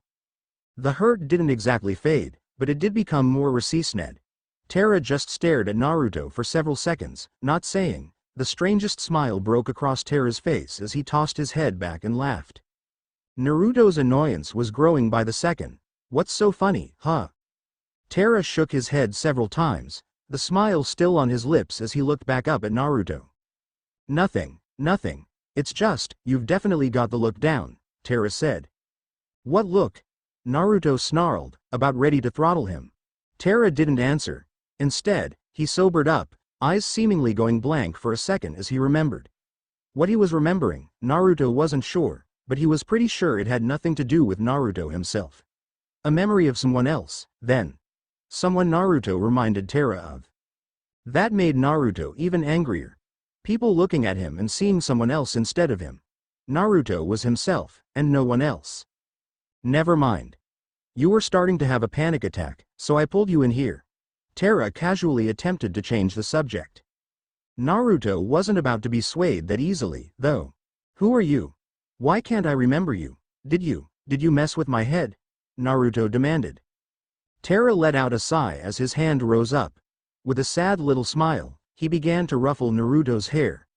Naruto batted the hand away, glare still burning in his eyes. You'll understand. I promise. It's time to go back, though. I can't keep you in here, not for long, Terra said. Naruto froze. Back? Goddammit. Naruto Uzumaki did not stutter. Naruto Uzumaki feared no one and no thing. There was no challenge in the world Naruto wouldn't surpass. The world could put him down 100 times over. Naruto would just rise up again because he was just that stubborn. He was just that tenacious.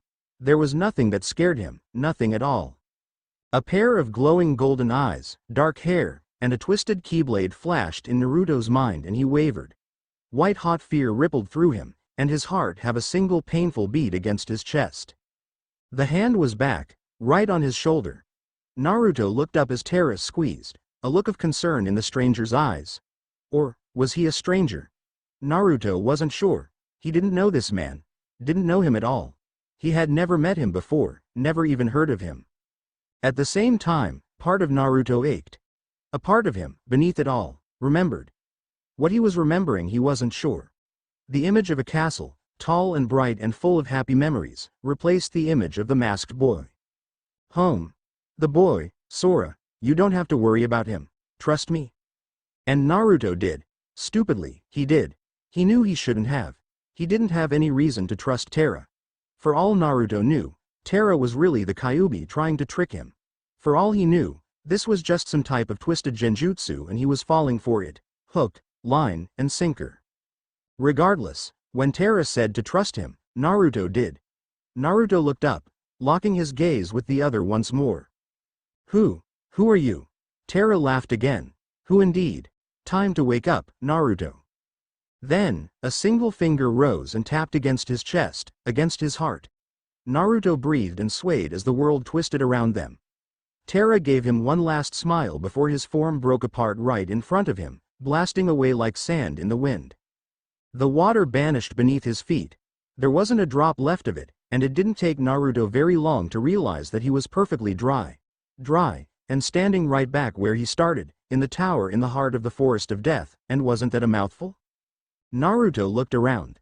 Literally everyone was staring at him and, for once, Naruto did not like the attention. Kakashi-sensei had even uncovered his Sharingan, although why Naruto wasn't sure.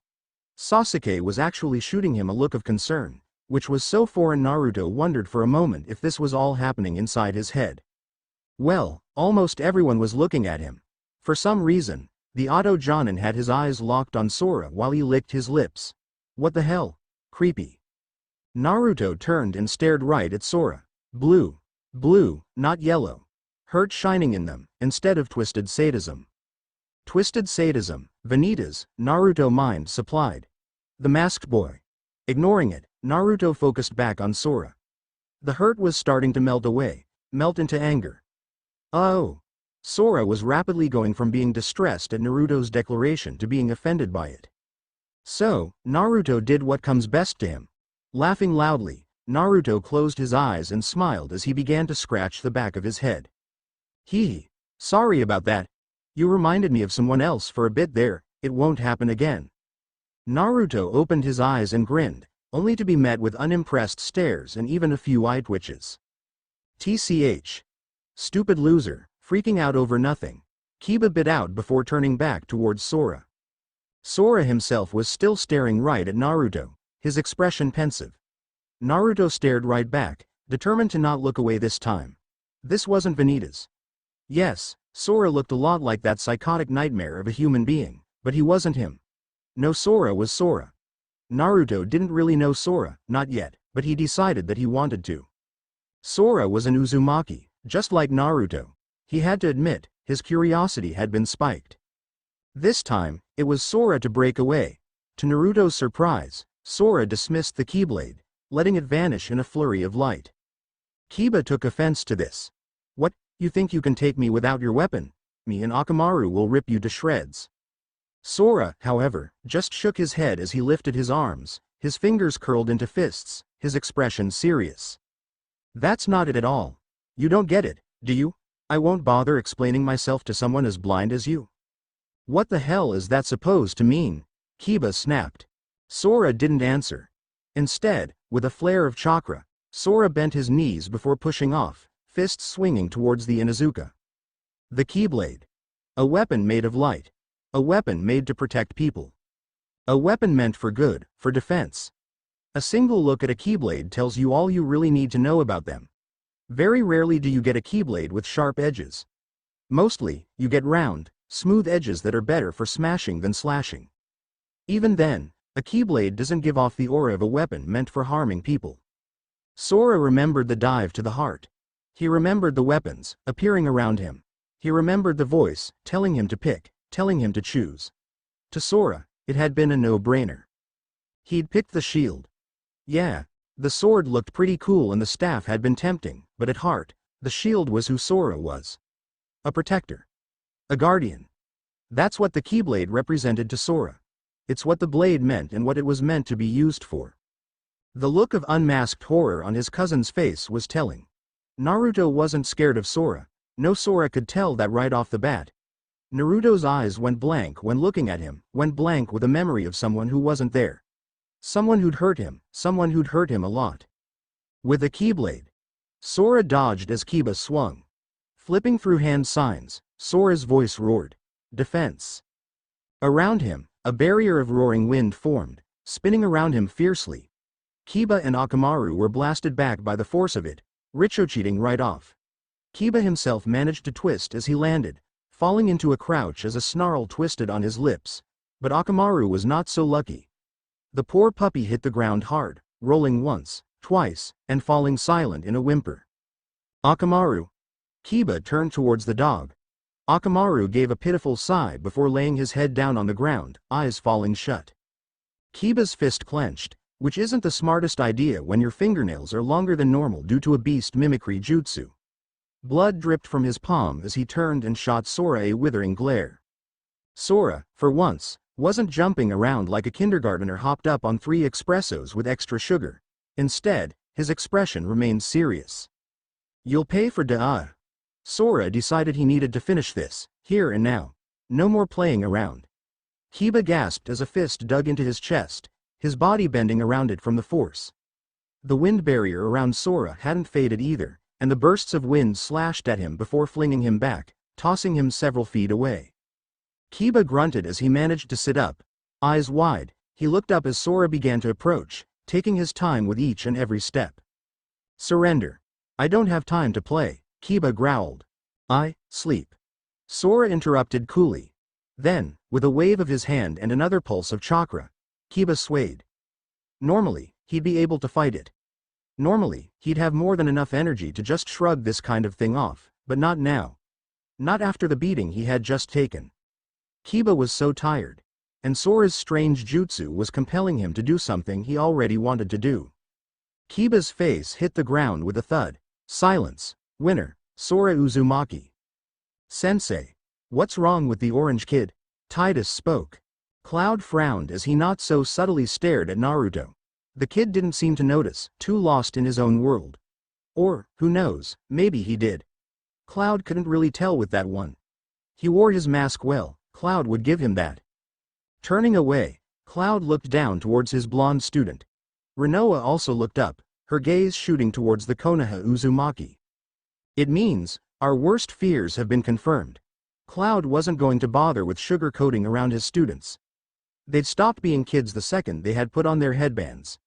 He'd stopped seeing them as children the second he had signed them up for an exam that was known to get hundreds of participants killed. So, he would be honest with them. Sora landed before them, expression still serious. Cloud was briefly reminded of Leon. What fears? Cloud didn't respond. Instead, he tilted his head to the side and shot a look across the room to the Otto Jonin, who, according to all logical indication, wasn't paying attention to any one of them at all. Instead, he was seemingly coaching his two remaining students on what to do to win their match when the time came. TCH. As if Cloud was going to fall for that. The second Sora had summoned his Keyblade, against Cloud's orders, and he was so going to get it when they got out of here. The bastard had licked his lips while looking at Sora in the same way Urza Scarlet looked at Cake. It was a rather disturbing image. It wasn't safe to discuss village secrets in this room, Cloud decided. Honesty would have to wait. I'll explain when we're away from prying ears. Who knows what sort of snakes might be crawling about. The Otto Jonin, ever a professional, didn't bat an eyelash. Titus and Hinata Hayate called out. Titus turned as his name was called, looking around the place for his opponent. Hyuga, like that white-eyed guy with a stick shoved so far up his ass it was a wonder it wasn't coming out of his mouth. Then, he saw her, on the other side of the arena, pressing her fingers together in a nervous tick that reminded Titus of Vivi. Unsure of herself, slightly frightened, doesn't do well under pressure. Not menacing looking at all. On the surface, it looked like Titus had lucked out and this would be an easy win. On the other hand, Vivi was scarier than Lulu when it came to using black magic, so Titus supposed he shouldn't underestimate this girl. A hand clamped onto his back, pushing him forth. Go get her, Sora smiled, sunny and wide and so much like himself. So much like himself except, of course, the part where the glow didn't reach his eyes. Still, Titus smiled back before making his way down. Hinata had never known Naruto to be scared. It's why she admired him so much. Naruto was so strong, so brave. He had a never-give-up attitude which Hinata admired. It was because of Naruto that Hinata kept going. Naruto inspired her without even saying a word to her. Seeing him pushing on despite all the obstacles and all the challenges made Hinata want to do the same. Seeing him so shaken had shaken her as well. It was just Hinata's luck that she didn't have to go against Neji-Nisan. Hinata wasn't sure if she would have managed. Not against Neji. She wasn't even sure if she'd manage against her current foe. The last member of the Swirly Band, Shinobi, as Lee had dubbed them, stood before them. The blonde smiled at her, lifting up a hand towards her. Hinata eyed it with distrust, unsure what to do about it. In the Shinobi world, offering a handshake was not a thing often done. It's so easy to shatter fingers, especially with the way chakra enhanced their strength. Yes, they could be healed, but a shattered hand never recovered, never fully. The chakra that once flowed freely would never recover, no matter what was done, thus leaving a ninja who couldn't mold chakra properly anymore. A ninja who couldn't mold chakra was no ninja at all. They might as well be a civilian. Let's have a nice, clean fight, yeah? Let's do our best. Titus had such a cheerful aura that Hinata wasn't sure if it was annoying or it was uplifting. He seemed honest enough, but in the world of Shinobi, you never know. So, instead of taking the hand, Hinata fell into a gentle fist stance, the veins on the side of her head bulging as she wordlessly activated the Byakugan. Titus frowned before letting the hand drop. Instead, he shifted back slightly as a sword flashed into his hands, a strange dark blade with a sharp edge that looked like it belonged at the end of an executioner's blade. It split in two at the tip, giving it prongs. There were two handles, and Titus rested his hand on the first. This is Apocalypse. I saw you're the other Hyugas fight, so I figure this will be the best blade to use against you. To the human eye, the sword might have looked normal. A little unusual in the design, but normal nonetheless. Hinata's Byakugan could see more than that, however. She could see past the surface. There were runes along the side of the blade. Sealing Jutsu. Getting slashed by that sword would do more than cut her. From the way Titus was channeling chakra, Hinata realized that the other boy was the one who decided exactly what the sword would do, which meant begin. Titus lunged. Hinata dodged, spinning out of the path of the sword. She couldn't afford to get struck. Not once. Engaging a Hyuga in close combat was considered suicide at best, and not a thing many people even attempted. It was either a sign of arrogance or a sign of desperation. Sakura's had been desperation. Hinata would like to say Titus was out of arrogance, but that would be a lie. The other boy moved just as quick as Neji did, if not quicker. The two genin danced around one another, lunging and attacking but neither managing to strike a blow. Pathetic. Why she chose to participate in this exam, I'll never know. Hinata froze. The edge of the sword, Apocalypse, stopped right before her arm, less than an inch from cutting into her. Titus pulled the weapon back before, stupidly, turning away from Hinata and towards Neji Nisan. Hey, you jerk. This isn't your fight, so stay out of it. Neji scoffed. It's Hyuga clan business, not that a nobody like you would understand, Neji sneered. Hey, I am totally from a big-time clan, Titus shouted, waving his arm around angrily. Really? Up in the stands, Titus' teammate, Sora, blinked several times. Why didn't you tell us? That's so cool, Sora cheered, oblivious to the way his comrade was resisting the urge to facepalm. Oh really? What clan? Neji's voice dripped in skepticism. The Xanarkand Abe's clan. Titus lied through his teeth. Isn't that the sports team you used to play for? Sora's expression twisted in confusion. Sora, shut up. Titus finally snapped at the other boy. Sports team? Neji stated incredulously. Then, he turned and looked straight at Hinata. You're having trouble against someone who isn't even a proper shinobi? You're more pathetic than I thought. Neji. Enough. Guy interrupted, shooting his student a cold look. Neji clamped up, but the look he shot Hinata was one of pure contempt. Neji. Hinata relented. Why should she even fight, anyways? Neji was right. She was weak and pathetic. Hinata wasn't even sure why she had chosen to participate in this exam. Yes, she had come along for her teammates, but even then, she had chosen to continue on even when the Hokage had given them the option of dropping out. What Hinata really wanted was, hey, don't listen to him, Hinata. That prick doesn't know the first thing about you. You can do it. Kick his ass. Hinata's face turned beet red. Naruto was cheering her on. Naruto, her hero, believed in her. He thought she could do this. Hinata didn't know what to saw. Oh yeah?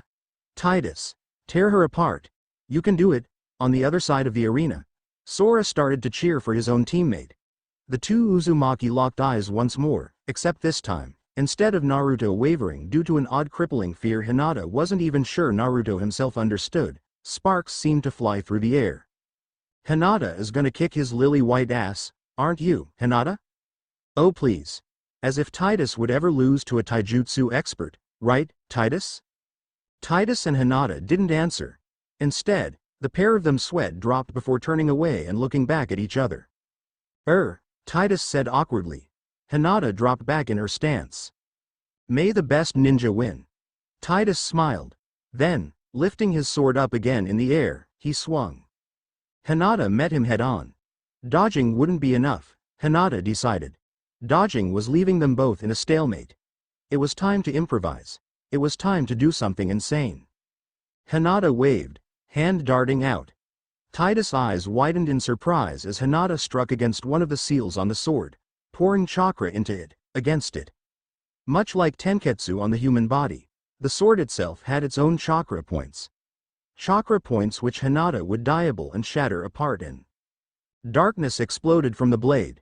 Hinata hissed, leaping back as Titus did the same. Holy hell, girl. Did no one ever tell you not to try and mess with Uzumaki-style sealing jutsu? There's a reason they were known for that. The world around Hinata, for once, was dark. Hinata gasped, standing to full height. She strained her Byakugan, pushing back against the illusion. It wavered, but only slightly. All around her, she could see maybe a meter ahead and nothing more. The rest of the world was shadows. What is this? Hinata gasped. Apocalypse has a few nifty little tricks in it that release when I channel chakra the right way. You, however, forced it to act, so we both got hit with the backlash. Oh man. Waka is never gonna let me live it down. Why can't I see? Hinata shouted, her voice trembling. For a Hyuga, not being able to see was the most terrifying thing in the world. For someone like her, who had always had perfect vision by normal standards, outside of the use of her Kekkei Genkei, this was downright terrifying. Oh, this jutsu was designed way back when the Uchiha were still annoying. Hit 'em with this and bam. Their super eyes are super useless. Titus carelessly revealed. A jutsu designed specifically against dojutsu. Hinata shivered. Wait, Titus had said backlash. The backlash had trucked them both. Which meant. Hinata lifted her arms again. You're just as blind as I am. Yep. I don't need to see you to hit you though, sweetheart. Water. Liquid splashed on the ground around them, striking against Hinata's feet. What? Titus could use ninjutsu. What a strange way to use suidenjutsu. Hinata had never heard of a shinobi merely calling the name of the element that they wanted, although she supposed it was possible. The words were only meant as an additional focus after the hand signs, so casting like this was possible. Instinct had Hinata leaping into the air. She wasn't quick enough.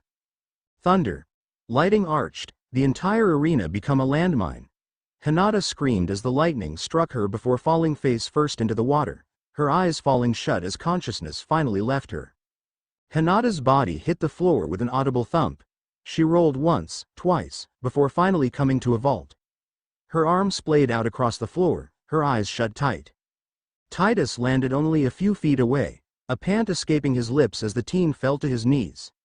The only thing that kept his face from smashing into the ground was his hand shooting out, catching himself just in time.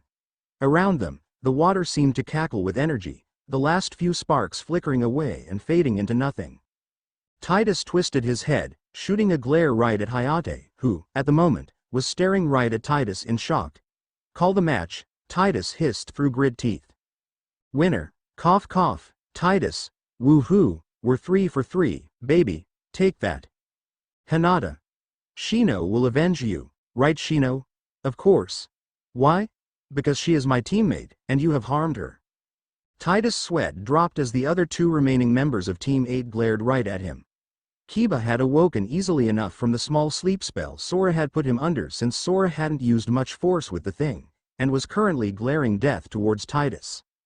Well. Whatever. He'd deal with it in stride. Kintsuchi and Ino Yamanaka. Ino had long ago realized she wasn't the best kunoichi she could possibly be. She really didn't want to be. The ninja world was an ugly thing. She could put in all the effort she wanted, and it could still end up backfiring on her. Ino knew she didn't have massive amounts of chakra. She knew she didn't have the raw skill present in prodigies and geniuses. She knew that the world was an ugly, ugly thing, and it scared her. Maybe that was why she was so attached to the idea of having Sasuke. There was just the idea of having someone stand beside you, before you, protecting you, that Ino liked. That was Ino's normal view of things. That normal view was no longer in play. Ino shot a quick glare at Neji. Her fellow genin merely raised a single unimpressed eyebrow, which only furthered to boil Ino's internal rage. Eyes on me, princess. I'm your opponent, a voice snapped. Ino turned. Kin, from Otto. Her teammates had been perfectly willing to abandon their comrade. They had been perfectly willing to let Kin die. Ino, personally, felt disgusted by it. Sure, she didn't always get along with her own teammates, but she would never, in her wildest dreams, imagine turning on them. Yet Kin didn't seem affected by it in the slightest. Ino wasn't sure what bothered her more. The fact that they would betray her without hesitation, or the fact that Kin wasn't at all perturbed by it because she would do the same in a heartbeat. That was the ninja world in a nutshell. Kin sneered at her. Kunoichi like you are what disgust me the most. You're an insult to everything that it means to be a ninja. Look at you, trying to look all nice and pretty. Sakura, shoved down to her knees. Kin, pinning her down, hand curled in Sakura's hair, pulling. Ino clenched a single fist, remaining silent. Kin's eyes gleamed with malicious intent. You're just like that pink-haired bitch, weak and pathetic. Why did you even decide to become a ninja, anyways? Weak, weak, weak. Well, newsflash, this is the real world, and I won't hold back. I'm going to enjoy breaking you. Ino's eyes trailed along the stands. Her eyes momentarily fixed themselves on the other remaining sound genin, Zaku. Sakura had fought him too, latching her mouth to his arm as, in a moment of desperation, all Sakura could do was bite down and swing. Sakura, broken on the ground, Neji standing above her. Sakura, growing strong. Sakura, being broken down. Hey, I said I'm your opponent, don't you dare ignore me. Ino easily dodged out of the way of the senbon being tossed her way. Then, her eyes narrowed. She had never wanted to be a ninja.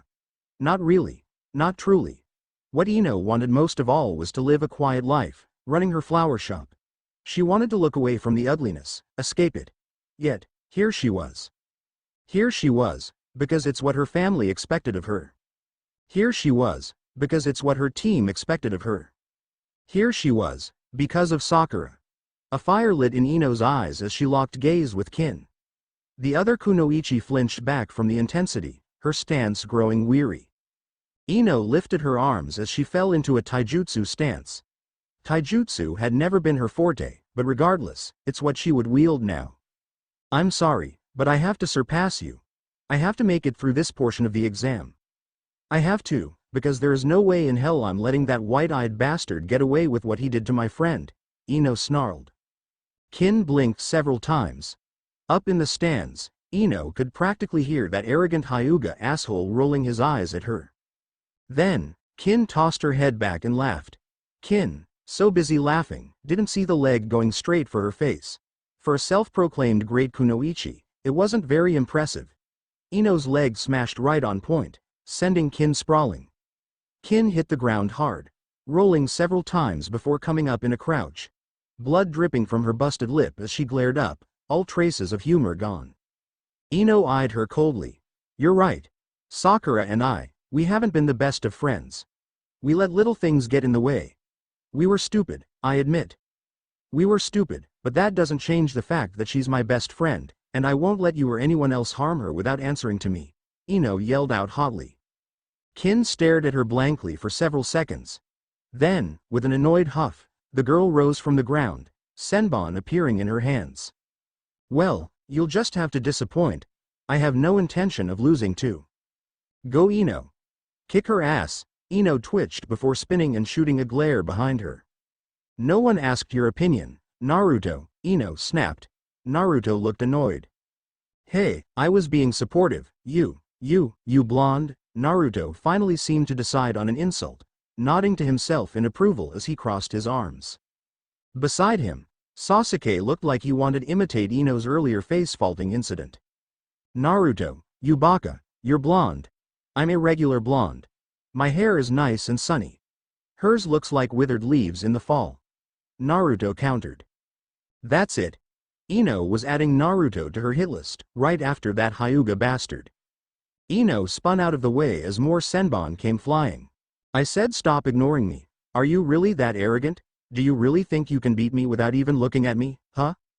Bells jingled in the air around her, and the world started twisting. What? What was T-Genjutsu? Ino gave out a small grunt of pain as another senbon buried itself in her arm. Ignoring the pain, she looked around. The world seemed to ripple around her, like clear water shifted when you added a drop.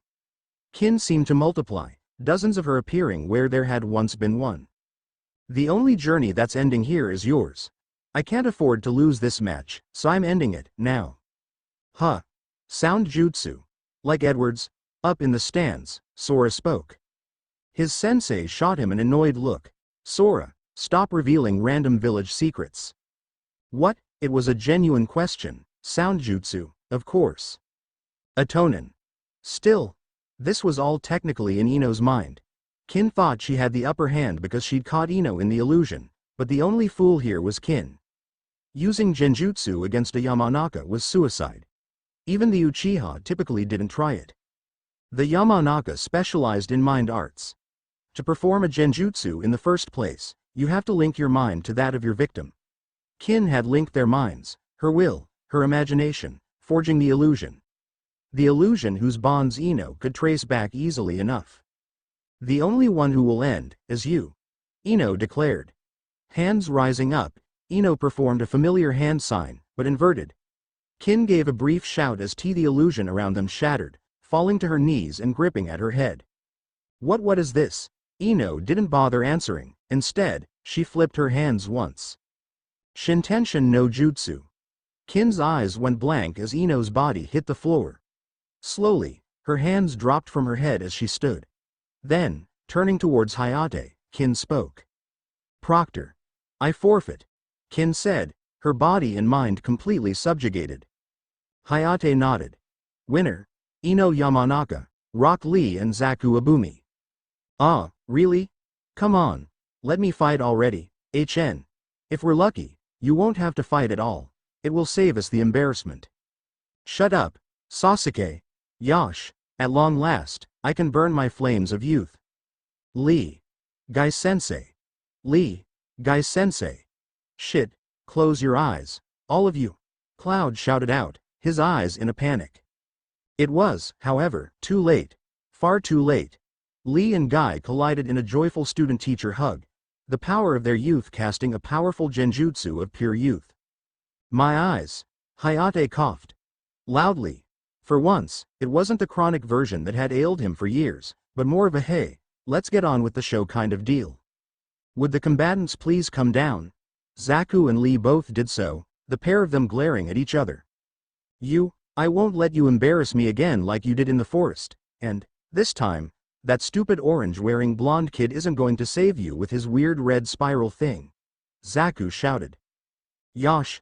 Naruto-san's flames of youth truly are a wonderful thing, however, I can defeat you just fine on my own, without them. This is no longer a 3-on-1 match. Zaku bristled. Up above, several of the Jonin shot Naruto weary looks as Zaku's words fully registered with them. Kakashi, in response, I smiled at them all while placing a hand on his student's shoulder and discreetly standing before him. Begin. Hayate called out. Zaku wasn't going to bother wasting any time. Lifting a single hand, he let out a pure blast of destructive sound waves. Lee was gone in a flash, faster than the human eye could see. Zaku spun around, letting loose a blast as Lee appeared at his side, swinging a fist right at his face. Lee was jettisoned back, but it hardly mattered. In fact, Zaku had pretty much damned himself with the act, since he'd put in a little too much force into the blow. Lee landed right on his feet. Behind him, his weights which had been blown away by Zaku's attack slammed against the wall and nearly brought down the building as sand exploded everywhere, earth shattering under the weight. Several jaws dropped.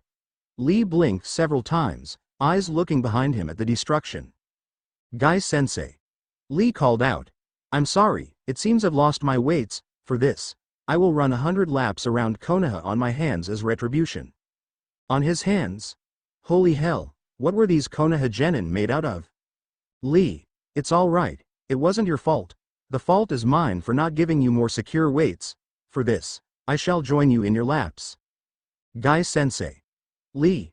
Give him hell. Show him the power of a genius of hard work. Genius of Zaku didn't think after that.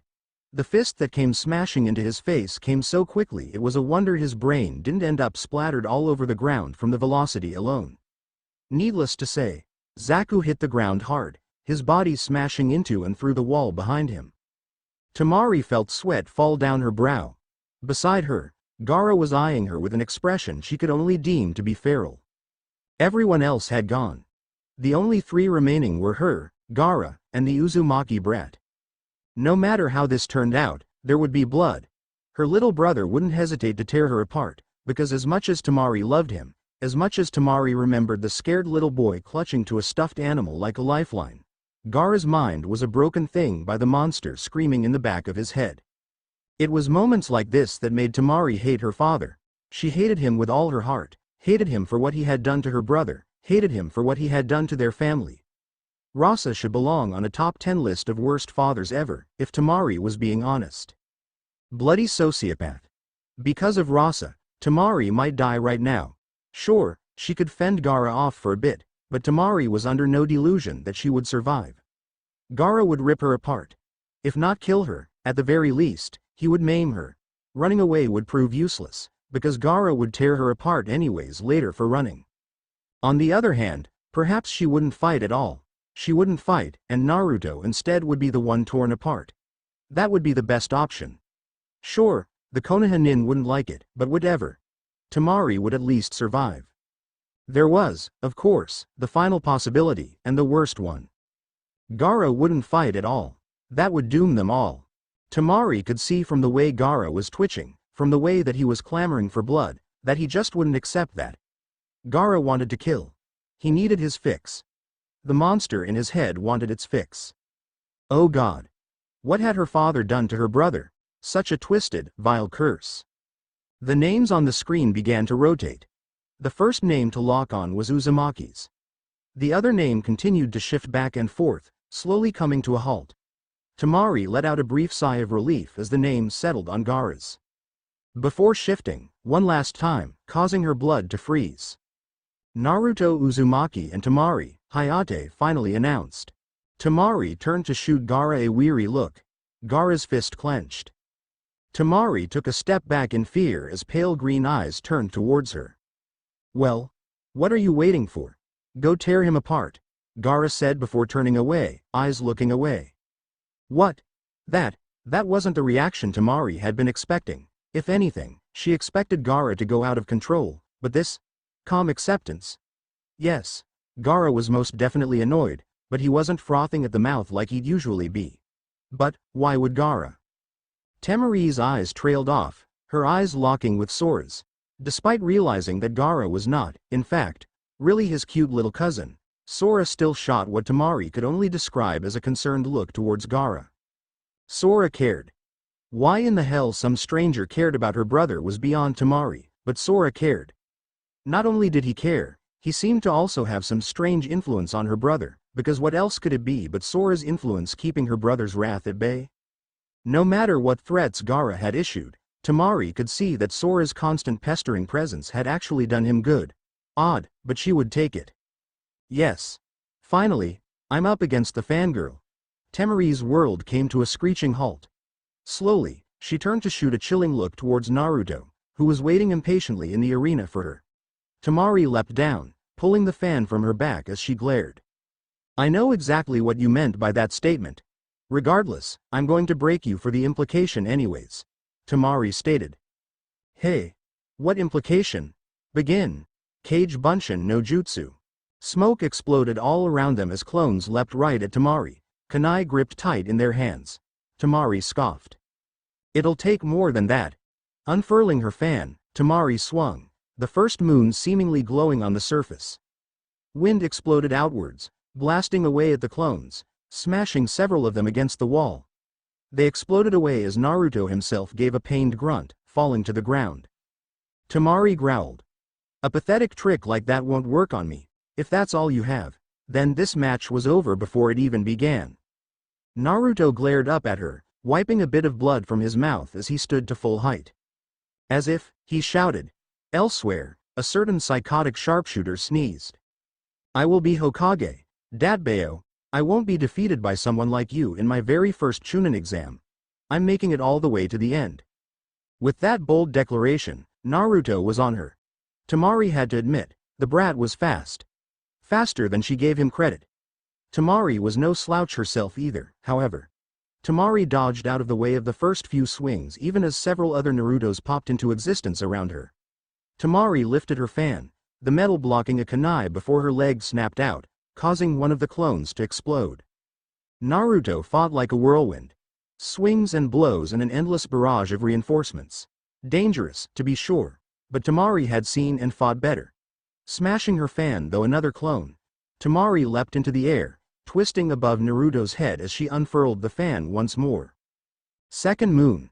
Naruto gave another grunt as he was blasted back, the wind slashing at him as it left brutal lashes all over the ground, the clones exploding again. Temari was a bit impressed. True, it was harder to cut a shinobi due to their chakra forming a natural barrier against damage done by jutsu, but still. She'd seen that attack cut people apart. Temari landed easily on crouched legs as Naruto stood again, blood staining against the orange. Once you see all 3 moons, it's over. It's too bad. You're not bad. But, you're up against me. You lucked out, kid. Temari shrugged. Naruto turned red, his fists clenched in rage. I hate people like you the most, so arrogant. Well, I'll show you. Temari sneered. Time to end this. Instead of responding verbally, she opened her war fan fully, all 3 moons glowing brightly, and, with force that she had seen level the thick trees Konoha was so fond of, Temari swung. Damn it, damn it, damn it, Naruto was losing. He knew he was losing. Temari was too strong. Stronger than Sasuke, even. She moved just as quick, hit just as hard, and seemed to have a jutsu literally designed to work against him. Sasuke's fireballs and wires, Naruto could deal with. These wind blasts left no room for error, no room for him to dodge. They left him no defense, especially in this open room. Naruto was not going to lose, damn it. He refused. That was his ninja way. He was going to win, he was going to. The fan unfurled, all 3 purple moons on its surface now showing as Temari swung it forth, letting loose another concussive blast of pure wind energy. Shit. Reflexibly, Naruto lifted up his arm in a desperate moment of defense. Shield, a voice spoke in his head. Wait, what? There was a brilliant flash of light, illuminating everything, blinding Naruto and even the rest around him for a single, fleeting moment. Then, the glare died down and Naruto gasped. He wasn't the only one. There was a weapon held in his hands, a very familiar weapon. Unlike Sora's, this one was a bit larger. Brown and blue, the heavy bronze keyblade in Naruto's hands looked like it could go toe-to-toe with Zabuza's rather ridiculous oversized blade. Where Temari's wind had struck, there was a strange hexagonal shield forming around Naruto, moving around him even as he felt energy seep back into his body. Wait, what? Wow, he has a keyblade too. Huh. A heal block. I haven't seen that jutsu in years. Naruto looked up. The other blonde, who looked a bit like the 4th Hokage now that Naruto thought about it, was eyeing him with a pensive glance, eyes fixed on the keyblade now in Naruto's grasp. Key, blade. Naruto let out a small shriek as he tossed the bloody thing away. His aim, even when not concentrating, was impeccable. Temari was knocked out of her shock by a flying bronze sword going straight for her head. She only just managed to lift her fan in time, the keyblade smashing against the metal side of it and sending vibrations through her body as the metal dented from the blow, the fan sent flying from her grasp. What in the world? No, it doesn't matter. Temari snapped, her eyes glaring furiously at Naruto, who was still staring at his hand in a bit of wonder. I don't need the fan. Yes, it helps me channel my wind jutsu, but I don't need that to defeat you. Naruto looked up with a glare. People like you annoy me the most. There it is. That arrogance. I won't hold back just because you're a girl. Temari was wrong. Against someone else, she might have managed without her fan. Against someone like Naruto, though, there was no defense. Even Sasuke struggled to keep up with Naruto, and Sasuke had a bloody Sharingan that helped him predict movement. Every wind blast in the world wouldn't have helped Temari without her fan helping channel it along. Weaponless, Naruto was more than equal to her in unarmed combat. Naruto.